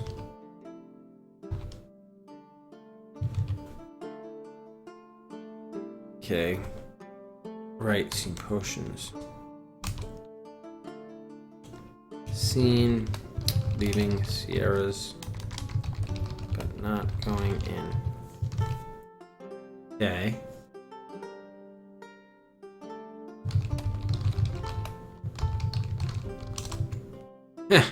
The guard says, I'll tell you one thing, Miss S can't stand him.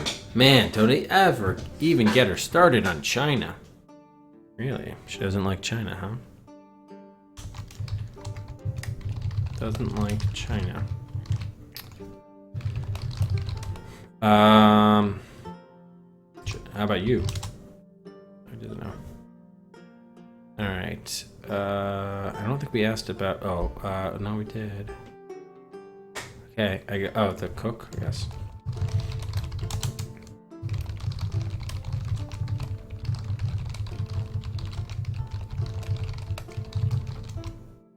It is a no. Alright, well thank you. Can we go into her room? Yes, we can. Hey, do yourself a favor, the guard says. Don't go in there, because you'll just be back here every night for some more, and you don't look like you can afford it. Oh, what? Really? She charges? But hey, if you insist, don't let me stop you.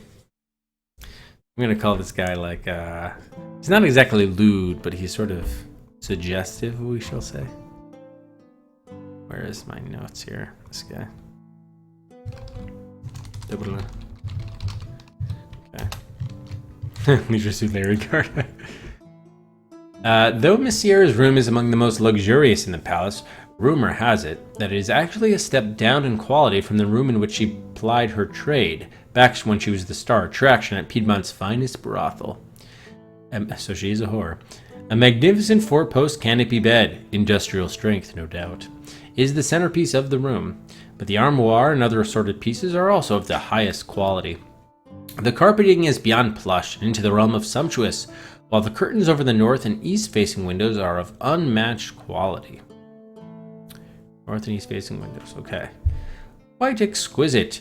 You're not certain how you feel about having your quarters rivaled by those of a whore, but while on the one hand it could hardly be more insulting, you must admit that Miss Sierra earned her keep.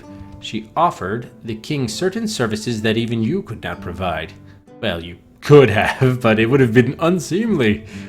The exit lies to the southwest. Miss Sierra, dressed in loose olive drab and khaki clothing, sits on her bed reading a pattern of tarot cards.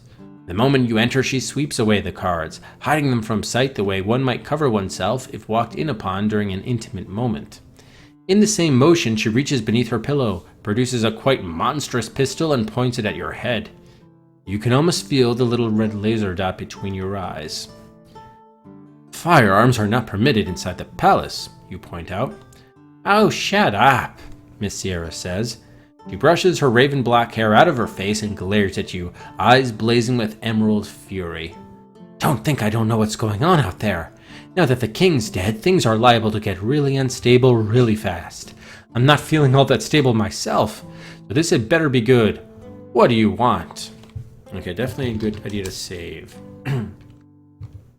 240 Sierra. Oops. Okay, so what are our notes about her? We don't know her goals, but she could kill or ally with another person. All right, cool. So I think we're gonna have to interview her and then figure out what to do from there. Miss Sierra responds to your question with a glare that hits you like a gunshot. I'd suggest that you steer clear of the personal questions, Toad, she says. If you're looking for information about the workings of the state, that's one thing. If you're looking for information about my private life, you can go to hell. And don't expect another warning. Really? Will she kill us? Let's see. Miss Sierra's response to your question is immediate. Get out, she says. I warned you about the personal questions once. Now you've 1 second and then I shoot you in the head. 9/10 of a second later, you find yourself back in the hall. A guard watches over the entrance, perhaps a bit too eagerly. Oh, that's great. All right, so let's restore. Let's ask her about the king. What can you tell me about the king, you ask? You seem to have known him better than anyone else. Miss Sierra scowls at you. That it better not be an attempt at a personal question, she says. If you're expecting a rhapsody about how he won my girlish heart, think again. If you're looking for inside information about how he died, I honestly don't know. If this is the beginning of some sort of epidemic that is going to kill us all, seems awfully unlikely that the first person to manifest any symptoms would just happen to be the king of the country. I'm thinking assassination. She pauses. Yeah, it seems like it's pointing to Moto so far. Or actually, Moto could have been killed, actually, in his room, to be fair. And if you think you can discern anything about how I feel about it from what I've just said, you're fooling yourself. My feelings are my business. Probably a lot, because you don't know anything about her, do you? I'm betting that you'd never given her a moment's thought until you found out that Charles was dying. She didn't register as having any more importance around here than an end table. Wait, no, let me take that back. From what I've seen, your life practically revolves around end tables. I have to say, I love how all this has worked out. Leave it to Piedmont to stumble into the one little quirk in the Carolinian system that gives women any power. You know, up in the so-called barbarian lands, the queens actually rule their countries. England gets Elizabeth after Elizabeth, and yet none of them has seemed to have any trouble fending us off. Not that it's done any good for the rest of the women on the island. They're just as subjugated as ours are, but at least the sovereigns get a chance to be treated like human beings. Wow, quite a response here, Sierra. But here, even if you're a noble, getting born female means you're just a bargaining chip. You get married off in business deals like Charlotte, just part of Daddy's financial portfolio, which makes her life a waking dream compared to Sarah's. Why do you think the new king kept her around, Why do you think the patriarchs kept these servant girls around? Just to keep the castle clean? No, while Charlotte got to play dress-up and dance with the princes at the league balls, Daddy wasn't going to touch his own daughter, not when it might bring down her market value.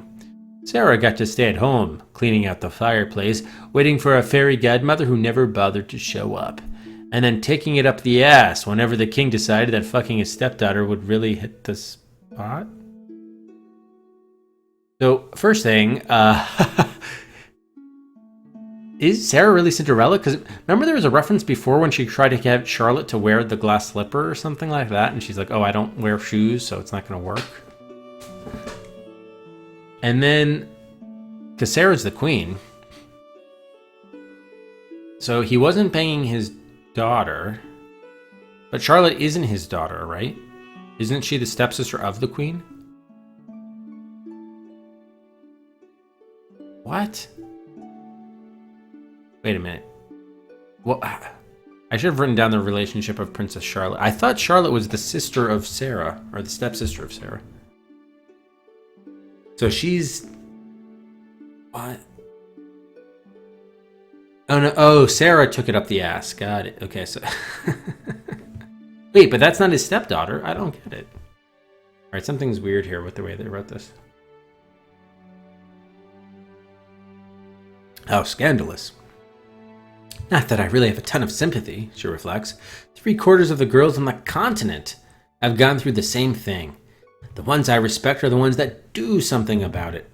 But Sarah... She rummages around on her bed and produces a tarot card. Strength. Sarah didn't have enough of this stuff, she says. She had the opportunity, just didn't have the strength to go through with it. Smash his head in with a candlestick while he's asleep, or douse him in brandy and toss a candle at him. Something. But she was paralyzed with fear, just kept taking it and taking it. Have you seen her, by the way? I bet she still is. Charles may not have loved her or even cared about her, but at least he didn't hurt her. These last few years have been the only time since she was a baby that she hasn't been living in a state of constant abject terror. And now she is, again. That's true. Alright, we'll add it, Bombers.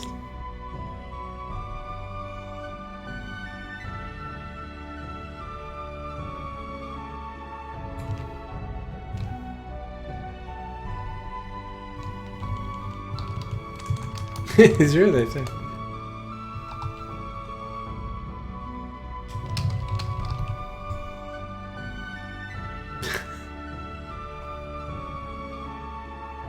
$119.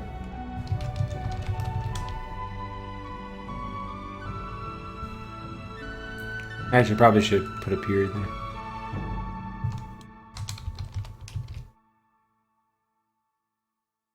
And there doesn't need to be a... Yeah, okay. I kind of... that wasn't the best punctuation. There we go. Okay. Alright, so... At least Sierra seems to be a wealth of information.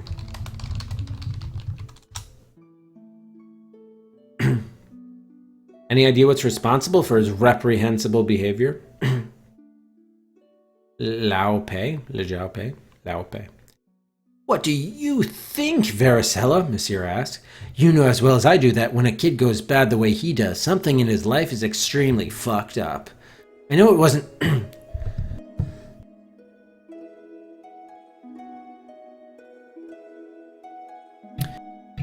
I know it wasn't Charles, and I know it's not Sarah.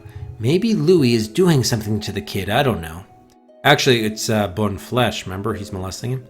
Hell, for all I know it's you, but I'll tell you this much. The moment I find out who it is, their minutes on this earth are numbered. Oh, we can use Sierra against Bonne Flesh, perhaps.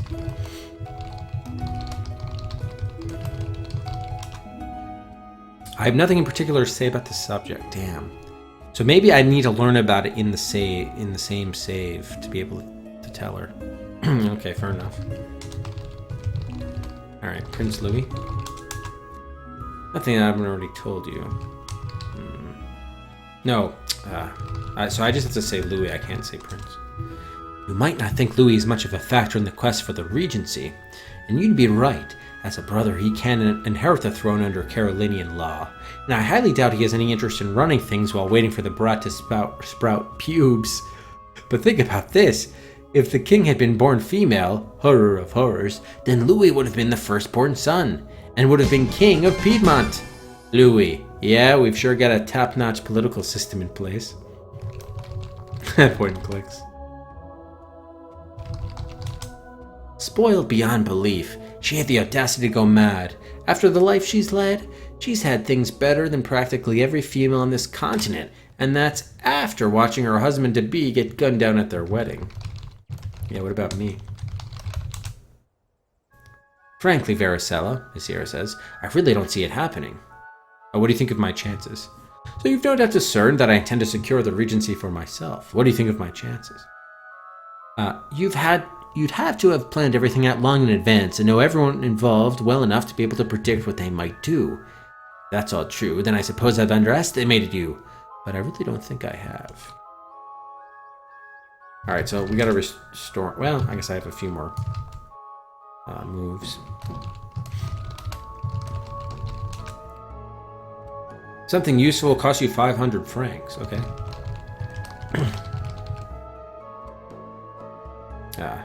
Pay 500 francs to Sierra. You can only do that to something living? What? Give money? Or maybe a bill. Miss Sierra tucks the money away. Okay, she says, you get one question.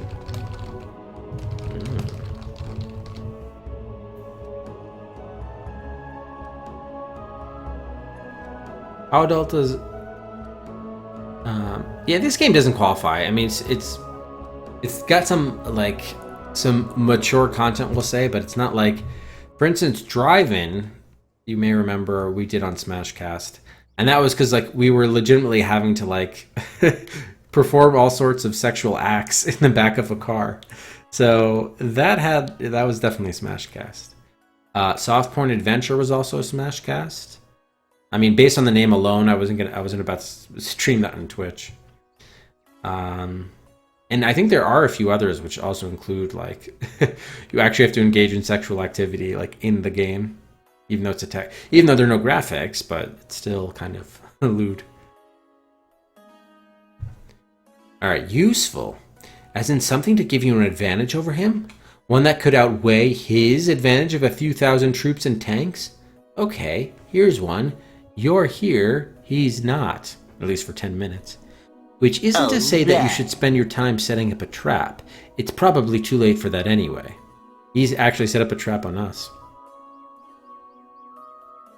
Your problem, Varicella, is that you're too concerned with gaining advantages over people, poking around for gossip or tips to defeat them, rather than trying to understand them and letting that be your advantage. Who is Klaus Werkite? That's why I brought up where he is right now, Miss Sierra continues. He's in Venice. Why? He's a general and this is a modern world. He could just as easily conduct the war from the palace or a seaside estate as from the front lines. But Werkite likes war. He's not attacking Venice for the benefit that its capture would bring to Piedmont. He's attacking it because attacking Venice is the sort of thing that gets his naughty bits all tingly. And the moment he gets word that the latest battleground is Piedmont itself, he's the type to turn the whole army around, without leaving behind a division or two to finish things off on the Eastern Front. Think about it. Oh, you know what? So maybe that page is notifying him. Maybe they're sending out word and the page is delivering the message. Maybe we have to take out the page and then if he'll never find out about this. The moment he gets word, yeah. Interesting.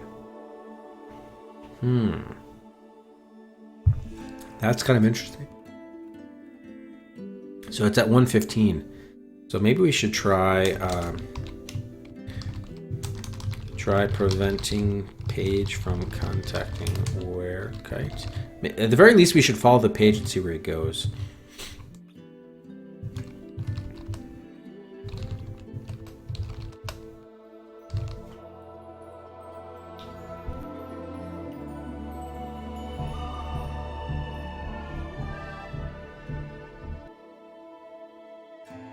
Yeah, well, Matt, I kind of have done that rant before with respect to Twitch. How, like, Twitch is allowing all sorts of pretty violent and gruesome games, but flash like a pixelated tit from 1987. Oh, woe is me.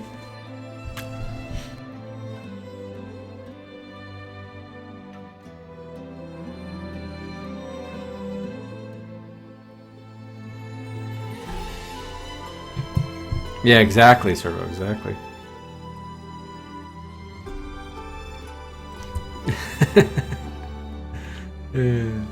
It's true, it's true.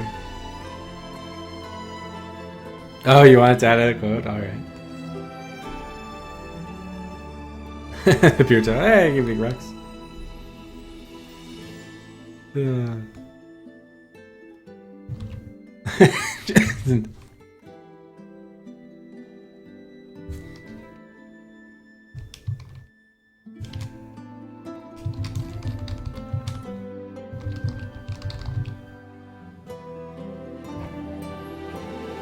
Alright, it's 120.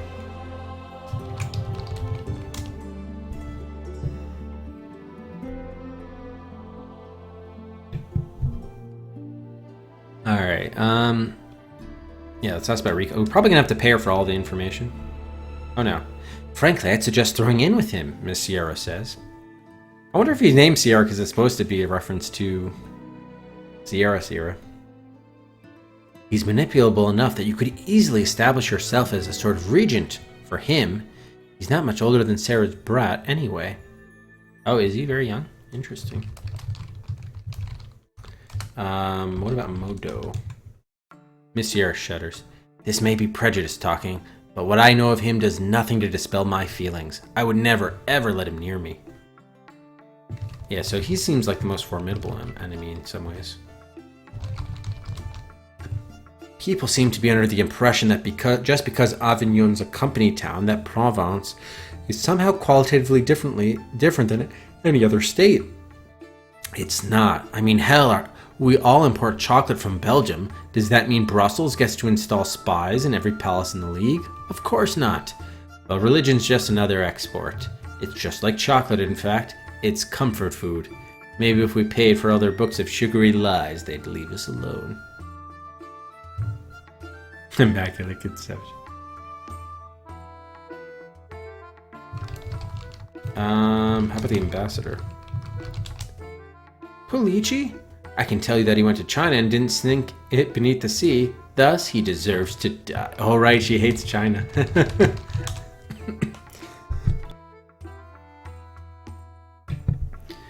I can tell you that it needs to be wiped off the face of the earth, Miss Sierra says. Her eyes flash. I'm serious. I'd be the last person to defend Europe's treatment of women. They're treated like animals. They're officially the property of fathers and husbands, deliberately kept ignorant as pigs, forced to spit out offspring like brood sows, and condemned to live to lives of drudgery. But at least they're not sold into slavery for a couple bags of seed. At least we don't throw infant girls on the fucking floor and force them to sleep on rocks and tiles so they'll learn that life is hard. At least we don't bind their feet so they spend their lives hobbling around on stumps. Europe may treat women like animals, but China treats them like trash. It makes me sick. Wow. She's certainly a woman of passion. I'll give her that.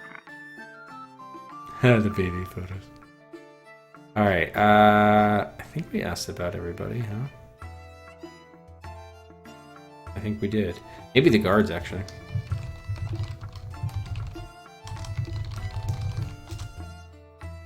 Hey, I've got an idea. Let's take the dregs of society and hand them lethal weapons. Oh wait, it's been done.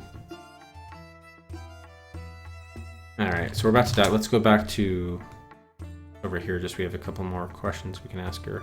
What about her own guard?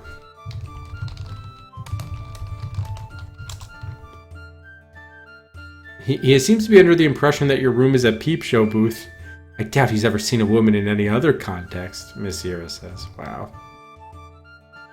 All right, so let's see if we can make things interesting here.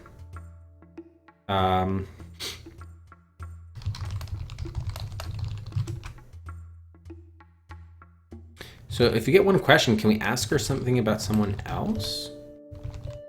Like, will she give us more intel on Modo? No. Okay. Can we kiss her? Not Modo, Sierra. Ah, the very thought. You stand enough of a likelihood of catching some loathsome disease just being in the same room with her. Besides, you probably can't afford her prices. Ask Sierra about prices. Okay, so the only one she gave us like real information on was where, and that wasn't even really great information. Okay, so I want to try a couple of things. If we restart and try to, let's see if we can intercept the page. So I'm going to guess he's going to go to the front of the building, which means we probably want to be, by 1:15, we probably want to be in the grand foyer.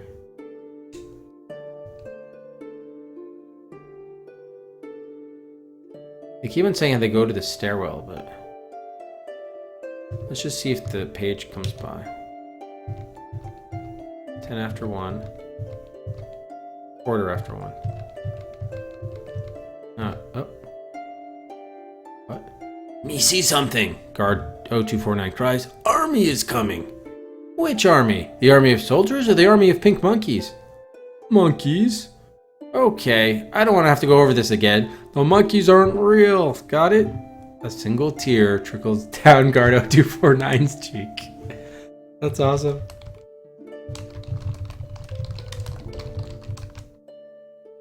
Can you tell me a bit about the army of pink monkeys, you ask? You seen them? Guard 0249 asks. Them is scary. I wonder if we could use this to our advantage somehow.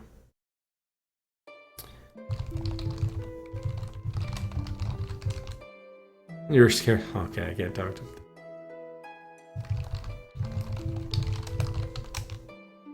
But me like monkeys. Okay. Guard 0249. I love monkeys. Alright, so yeah, let's restart. Hang on. How can we, I want to get that page over here somehow. Maybe without waiting. Oh wow. I hope she was good. Excellent. The last massage I got was very disappointing. It wasn't like strong enough. I needed like a back muscle right of my spine, kind of like in my shoulder blade, and yeah, she just couldn't do much with it. All right.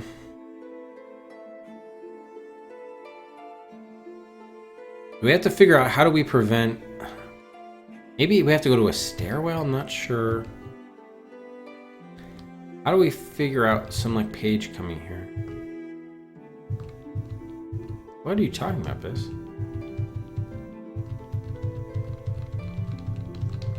Okay, so being here doesn't do anything.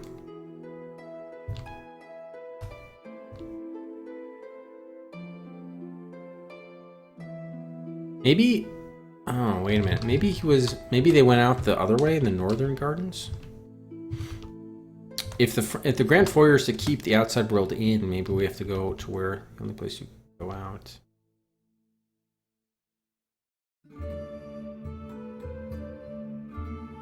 Okay, there's the page. Okay, he went out the servant's exit, so you already missed your chance. Fuck. But that's at 105. And I can't go north. Servants only. Damn. So maybe we have to do something before the signal boxes go to code red. And that's at 105. And when does the major shit go down? Oh, I guess that's when Kite gets back. Got it. Okay. Alright, what was the other thing I wanted to try? Oh, I wanted to bribe... I remember, okay. Let's try bribing the, if we get the stuff from our room, can we bribe the guy that's blocking Rico's quarters, I guess? Let's try that. East, north, west, up, northwest. Open drawer 5. Move rope.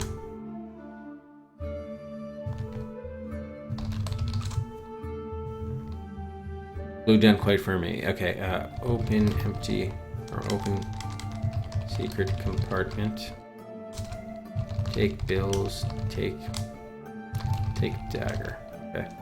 I guess we might as well take the hair tonic too. Hair oil. Take hand lotion. Yeah, hand lotion. Move painting. Okay, save. All right, so this is a good like sort of early start.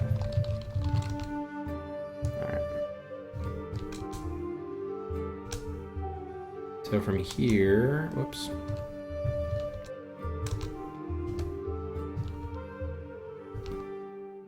Okay, this is the cooler. This is the guy we wanted to pay, right? Okay. Give bill to guard. Excellent, the guard says, pocketing the bill. Then our business is concluded. You may pass. Excellent. Okay, so we got access to Rico's quarters. I don't really care about the money. I mean, it's like 10 things you can do with it. One is to get information from Sierra, another is to get into Rico's quarters. Sounds good to me. This eyesore is not so much a room as it is a walk-in trophy case. Scattered about you everywhere you look is the detritus accumulated by one for whom acquisition is its own reward, even if that being acquired is less than worthless. An overrated playwright from that dank little island floating in the North Sea wrote that he who steals my purse steals trash. The news would make Argento Rico want the purse in question all the more. A window overlooks the eastern gardens and the exit lies to the west. Argento Rico, the coffers minister, takes off his headphones as you come in. Something I can help you with, he asks. You can also see a plastic dinosaur, a toy robot, a perpetual motion toy, a Newton's cradle, a malachite obelisk, an old coin, a pin board, a magnetic sculpture, a miniature rock garden, a miniature foam basketball, a miniature basketball hoop, and a miniature pool table here. He's got all sorts of toys. Herringstone, thank you very much for the raid. Welcome, everybody. Welcome to Varicella. Okay, so this is interesting. Let's do a Rico save. Maybe this is where we can align with him. Ask Rico. Well, I guess let's look at him first. Rico's family has been among the Piedmont nobility since the time of Charles Il Fabro. Only the Polici clan can say the same. Ricos have been featured in the courts of Piedmont more or less continuously since the founding of the kingdom. A Rico was the colony minister who established a beachhead in Argentina for Piedmont, and another was the ambassador who established the alliance with Sung China, just as the Yuan and Ming established themselves as the true powers in the region. A brilliant bit of geopolitics, that. Yes, exactly, Rux. Yep.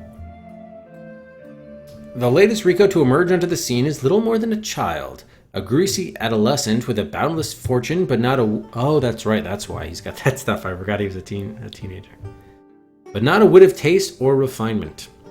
His father might have been a reasonable choice for Coffers Minister, but after that unfortunate yachting accident, Argento was left as the head of the household, and since tradition calls for the richest man in the kingdom to be appointed to the post, the late king found himself railroaded into a thoroughly embarrassing choice.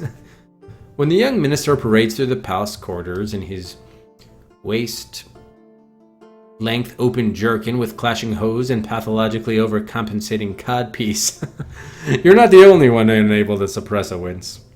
Nice. Let's ask the Rico about a Rico. As it happens, I've been thinking about taking a more active leadership role around here, Rico says.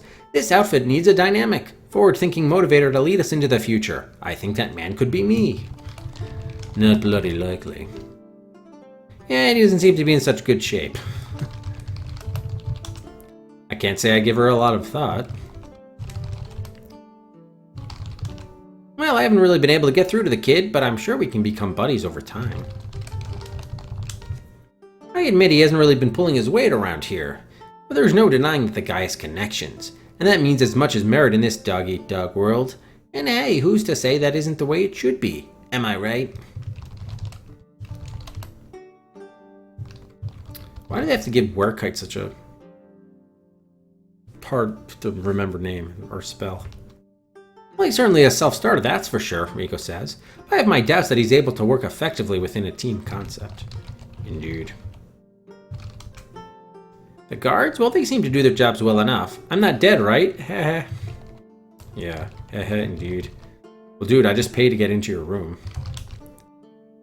I'd have to think about that. Have you ever taken a personality test? You strike me as an Enneagram 7?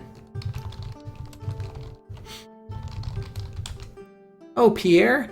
Yeah, word is that he could jump ship at any time. I certainly wouldn't fast-track him into any kind of position where he might have access to any sort of proprietary information.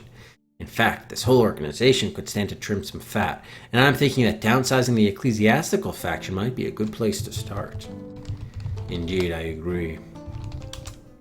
He's a cancer on this organization. I have a number of other candidates in mind that I would appoint to replace him immediately, if it ever became my call, that is. Okay. What? Why, don't answer that. Look, I have some important things to do, so maybe you better leave. The tone in his voice makes it clear that the maybe was included purely as a courtesy. That's right, he was the one that was, basically raping her. And also was allowing Louis to do that too. The guard shakes his head. Okay, he's back. Oh, we got back here. He glares at us. Okay, we might want to restore, but... Ambassador. Always a good idea to keep a tab on the overseas markets, Rico says. What about Sierra? She knows some things. The king seems to have shared a lot of information with her. A good person to have on your side. Obviously not publicly, of course. Dude. Alright, so I think we asked about everybody. So, should we make a proposal? Or I guess we could ask about the chef. Seems to be a good chef. Whoops.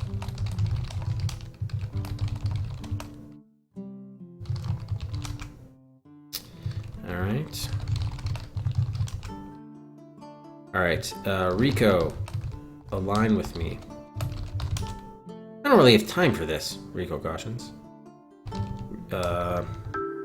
Tell Rico about... I don't know. Sierra. Okay, he's one of my rivals. So I have to make an alliance with him. Well, we're moving on now. Rico, let's make an alliance. I don't know if he understands what I'm saying. Probably not.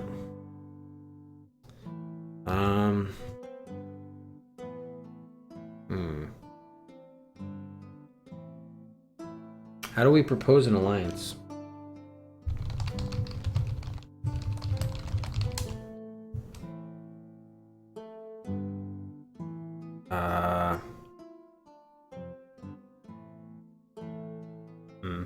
Hey, Glitch, Yoberg. I highly doubt befriend is understood by the game. I actually do have the they did have a suggested verb list. We could take a look, but that's not really. Can we do talk? Tell Rico about green substance. See, so they don't let you to say anything to them. That sucks. Can we look at this shit in his room? It's about the size and color of an orange, but weighs less than a grape. Hey, get your own. Dinosaur robot. It looks like a stegosaurus. It's more than meets the eye, really. Get your own, damn it. Square box about the size of your hand filled with sand and a trio of largish pebbles. Ah, miniature basketball hoop mounted on the wastebasket. How droll. Is there anything that's useful here? Perpetual. It's a little metal dolphin on a stick, and when you push it, it goes round and round and round. Can we ask Rico about these? I've gotten pretty good, almost never miss. Can we play basketball with him? A page rushes in. Minister, he cries. I just heard. Oh, he looks at you. I have some news. Sounds pretty important, Rico agrees. He looks at you, if you'll excuse us. The page is informing him at 150. Probably. Minister meeting off the way. Should we go and check on the status of the queen? Maybe it wasn't the king died, maybe it was the queen that died.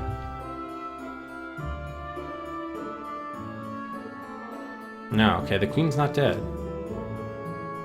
So it looks like Rico doesn't know until 150? That's surprising. Okay, now he's gone. Oh wow, can we take this stuff now? Yeah. Holy shit, we can take everything?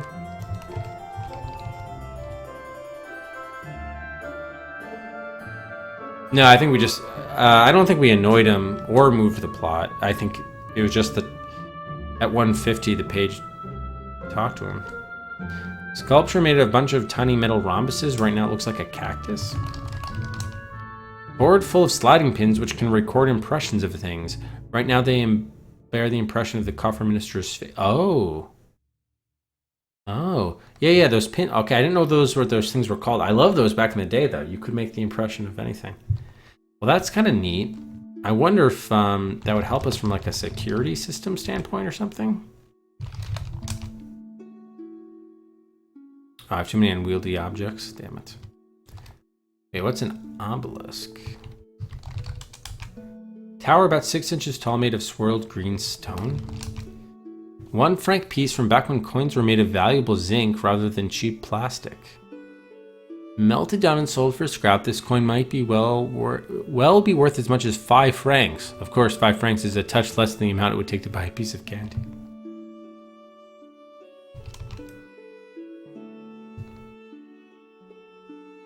The perpetual motion towards like that bird.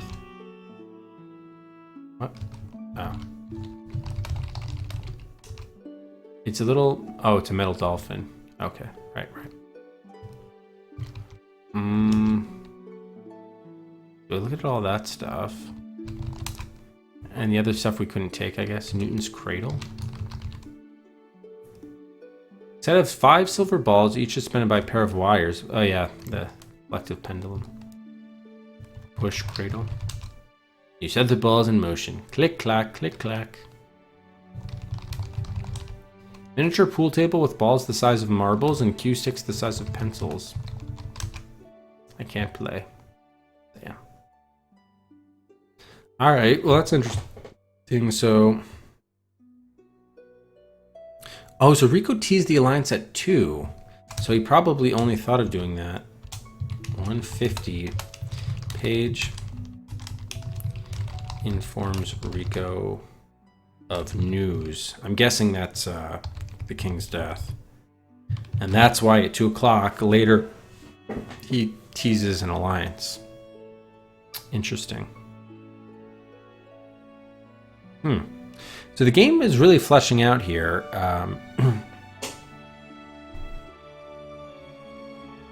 We're learning a lot of things about the characters, and there's a lot of cool stuff we could try. The problem is merely kind of like this, essentially a time limit, right? 305, you're dead. So the question is, like, this seems like totally a game of optimizing, and what I don't know is like whether when we find out like information about what's going on, like the intel about Charlotte and other stuff, do we actually need to ask that in game to be able to use it for like the character to know, or is it good enough if we just know? Probably the character needs to know, but we'll figure it out.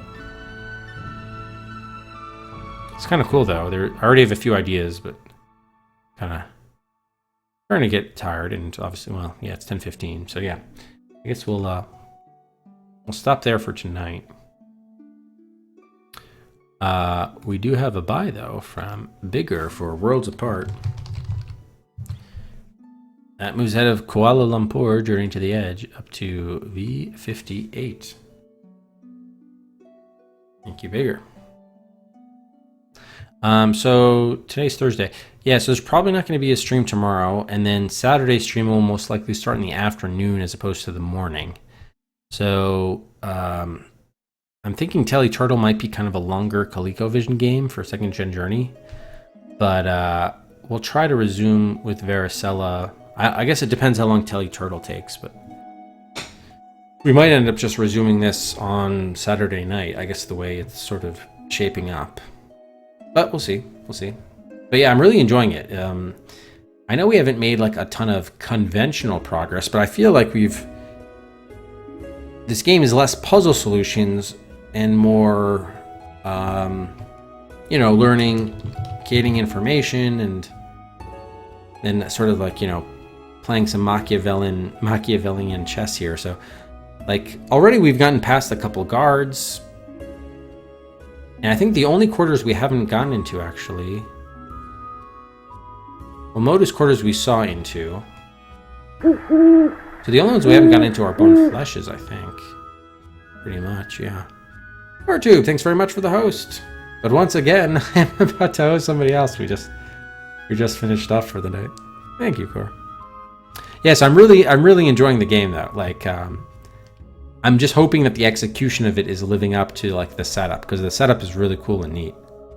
Yeah, we do have the same schedule, don't we, Cor? Exactly right. How unfortunate. All right, shall we continue back again? Looks like Jen with glasses has resumed Diamond the Sorcerer. That doesn't work. That doesn't work. Oh, yes, it does. So we're going to host Jen with glasses. We'll also give a bonus Cedric here at the end of the stream. And yeah, that'll do it for day 2 of Varicella. We learned quite a bit of information. Some of it ranging from the mild disturbing to the very disturbing. That said, it's also the very intriguing about how we might use that to our advantage. So thanks everybody as always for watching, and we'll be back Saturday, probably Saturday night for Varicella, Saturday afternoon for the 2nd Gen Journey. So have a great night again, everybody, and I hope to catch you next time. Cheers for now.